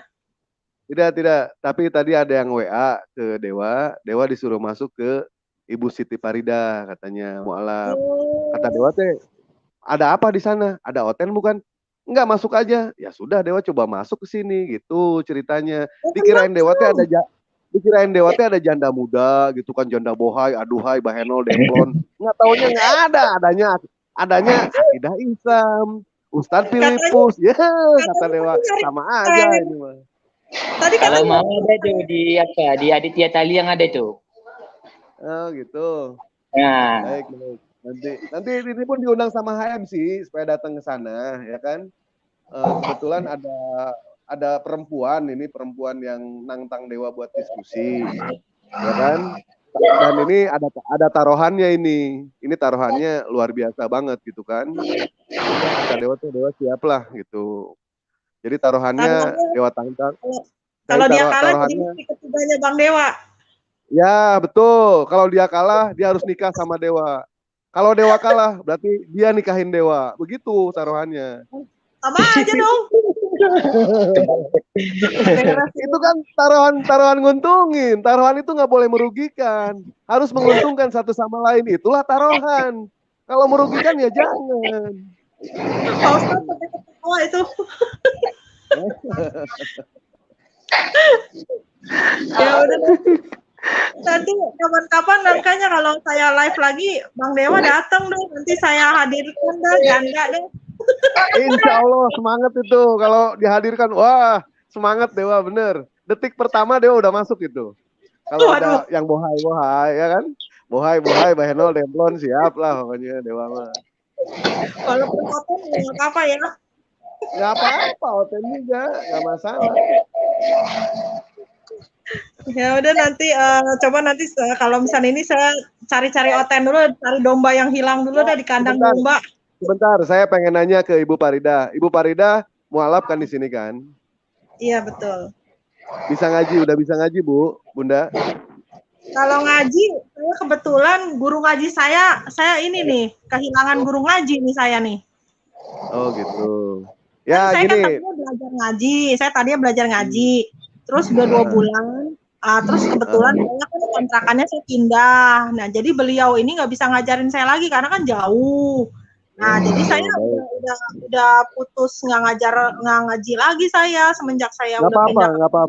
Nggak apa-apa, belajar aja, belajar. Boleh dewa tes nggak, sedikit aja dewa tes. Dewa tes. Gimana tuh? Dewa bacakan satu ayat, nanti diteruskan sama Bapak Rida ya. Boleh Waduh, ya? saya nggak hafal. Nggak apa-apa. Nggak, kalau nggak bisa pun nggak apa-apa, nggak jadi masalah. Kita belajar di sini. Belajar di sini, nggak apa-apa. Dan ayatnya pun bukan ayat susah-susah kok, ayat gampang. Boleh? Boleh ya? Boleh nggak? Ini ada yang tulis, akidah Islam ya itu ya, mic-nya ya. Ya, tapi Boleh. jangan yang susah, saya nggak hafal soalnya. Nggak akan yang susah, yang gampang kok. Baik. Terusin ya, satu ayat aja ya. Bismillahirrahmanirrahim. Ar-Rahman. Terusin. Nggak bisa. Allamal bayan. Salah. Jangan diterusin, jangan. Ar-Rahman. Bisa? Nggak Kalau nggak bisa. bisa, Dewa. Oh baik, Dewa cari ayat yang lain ya. Dewa cari ayat yang lain. Alif Lam Ro. Terusin. Alif Lam Ro. Iya, surah Ibrahim. Tilka ayatul kitab. Bentar Pak Ustadz Filipus, jangan. Nggak bisa juga. Alif Lam Mim kali, masa Alif Lam Ro. Alif Lam Ro surah Ibrahim. Oh, iya saya nggak hafal soalnya, maaf. Oh baik. Kalau masih nggak bisa juga, ini terakhir ya, terakhir dari Dewa ya. Ini pasti bisa, bohong kalau misalkan nggak bisa. Kalau misalkan ini dibuka mute-nya semua. Akidah Islam Pak Insan dibantu. Dibuka. Ini harus bisa, semuanya harus kompak ya. Ya, satu ayat terusin ya. Bu Farida siap? Siap? Ya, baik. Dulu aku suka padamu, dulu aku memang suka. Ya. Masih suka. Udahlah, ya sudah gitu aja deh Dewa. Baik, terima kasih banyak. Kirain ayat Al-Quran, Bang Dewa begitu. Dewa nggak bilang ayat Al-Quran, Dewa nggak bilang. Dewa bilang, dulu aku suka padamu, dulu aku memang suka. Terusin dong. Iya. Tuh, Pak Ustadz aja tahu itu lagunya. Baik, makasih banyak. Aduh, Bang Dewa. Ya udah deh, jadi saya tutup aja acaranya. Aduh, ntar saya jadi sakit perut nih. Ya udah, saya tutup aja. Terima kasih untuk Pak Ustadz Evangelis Filipus Christian atas ilmunya ya. Saya jadi banyak belajar di sini. Dan juga untuk kehadirannya Akil Ihsan Febrianto, untuk akidah Islam juga terima kasih. Dan yang terakhir untuk Pendeta Abigail yang suka ngocol. Terima kasih atas kehadirannya yang udah di detik-detik terakhir baru nongol nih ngasih tausiah. Maaf tadi saya nggak hafal beneran ayat-ayat Al-Quran itu saya nggak apa-apa belajar, nggak apa-apa Bunda, belajar nanti juga bisa, insya Allah bisa. Insya Allah bisa. Kalau saya soalnya masih lihat Qurannya, jadi belum hafal di luar. Kalau yang surat-surat pendek sih bisa, kayak misalnya Anas, Al-Ikhlas, kayak gitu-gitu kan. Oh, berarti senangnya yang pendek-pendek ya? Senangnya yang pendek-pendek berarti. Kalau yang panjang nggak seneng berarti ya? Daya ingatnya gitu, udah mulai menurun gitu loh. Jadi harus dimulai dari yang ayat-ayat yang pendek, surat yang pendek dulu gitu. Kalau yang panjang-panjang. Iya, betul. Jadi pengennya yang pendek gitu kan, nggak mau yang panjang gitu kan? Siap nanti. Iya, nanti pengennya dikasih yang pendek-pendek. Nggak yang panjang gitu. Jangan melenceng ke jalur yang lain ya. Kagak. Surah. Ya, jadi dikasihnya surat yang pendek-pendek bisa kayak Al-Ikhlas, kayak Anas, kayak gitu-gitu kan. Kalau misalnya sholat kan kayak Al-Kafirun, kayak gitu-gitu saya alhamdulillah sih udah hafal gitu kan. Kayak doa iftitah, kayak gitu-gitu. Pokoknya untuk sholat lah saya sekarang sih lagi mulai baca-baca mau hafalin kayak surat Al-Mulk kayak gitu kan lumayan panjang tuh sama surat Al-Waqiah gitu. Saya udah lumayan kalau sholat duha gitu kan saya baca gitu. Maksud saya tuh biar lama-lama saya juga jadi hafal gitu karena setiap habis sholat duha kan baca surat Al-Waqiah kayak gitu kan. Terus kalau mau tidur saya baca surat Al-Mulk. Jadinya saya berharap dengan saya baca rutin jadi bisa di luar kepala gitu loh, jadi saya gitu kan, karena mungkin faktor umur gitu ya. Jadi udah, kalau dulu mas saya kalau mau menghafal tuh cepet, kalau sekali baca tutup langsung ingat. Kalau sekarang mah buset, dari ulang kayaknya ini nggak nempel di otak, apa otaknya udah karena faktor U kali ya. Jadi susah. Jadi Dewa kasih tip boleh. Dewa kasih tip boleh. Ketika menghafal Al-Quran. Dewa kasih tip itu sebelum membaca Al-Quran, baca doanya Nabi Musa alaihissalam 3 kali. Insya Allah itu tidak akan pernah lupa. Dan kelebihan dari Al-Quran, ketika ada seseorang itu menghafal, itu sampai mati pun tetap akan hafal, tidak akan pernah lupa. Itulah mujizatnya Al-Quran di situ. Kelebihannya Al-Quran di situ. Tidak akan pernah lupa. Baca doa Nabi Musa 3 kali aja. 3 kali baca, insya Allah. Gimana itu Bang Dewa? Robi Sohri Sodri. Baca 3 kali aja itu. Robi Sohri Sodri wa Yashirli Amri. Waluluk datan minisan niat kauli. Baca 3 kali itu kalau mau menghafal sesuatu. Karena kenapa? Nabi Musa ini kan konon katanya ya, ada beberapa versi yang mengatakan Nabi Musa ini ngomongnya cadel, bicaranya cadel. Itu versi yang pertama. Ya, versi yang betul kedua, memang. Versi yang kedua, Nabi Musa itu bilangnya ngomongnya gagap, bicaranya gagap. Itu versi yang kedua. Makanya kalau gagap versi kalau ya, gagap sedikit sekali ya, sedikit sekali pendapat ya gagap. Ada sih tapi sedikit sekali, tapi ya, pendapat yang jumhur yang banyak adalah cadel huruf R dan S. R dan S. R dan S. Dia tidak bisa. Ya betul. Ya, betul. Karena pernah memakan bara api kalau versi Islam, dan kalau versi Bible itu tidak dijelaskan, tapi memang dia cadel. Makanya dia membutuhkan juru bicara ya Harun begitu. Untuk menyampaikan firman. Di surat mana itu Bang Dewa, doa Nabi Musa itu? Ada, baca, tanya aja nanti ya. Udah closing aja, tanya aja nanti ada kok itu. Enggak, maksudnya di surat apa, jadi nanti kan bisa saya cari, saya hafalin. Oh gitu. Silakan Pak Ustadz Filipus. Tanggapin Pak Ustadz Filipus. Open mic. Udah tadi saya udah closing statement. Ya intinya seperti itu ya. Ketika kebenaran berbicara, maka akal budi kita atau keilmuan kita pun akan kalah dengan kebenaran itu. Sebab kebenaran punya cara sendiri untuk menjelaskan jati dirinya. Berbeda dengan pembenaran yang masih banyak lika-likunya, bisa diupayakan. Tergantung yang mengupayakannya, itulah yang akan memenangkan sebuah pembenaran. Seperti itu ya. Iya. Ya udah deh, saya closing aja deh kalau begitu. Nanti kapan-kapan ini harus nyari Oten dulu nih biar Bang Dewa mau nongol. Kalau nggak ada Oten nggak mau nongol katanya. Ya udah, saya tutup aja sampai di sini. Terima kasih untuk yang di live komen dan juga untuk kehadirannya Pak Ustadz Evangelis Filipus Christian, untuk Aki Ihsan Febrianto, Aki Akidah Islam, dan Bang Dewa. Terima kasih. Saya tutup dengan mengucapkan wabillahi taufiq wal hidayah. Wassalamualaikum warahmatullahi wabarakatuh. Waalaikumsalam warahmatullahi wabarakatuh.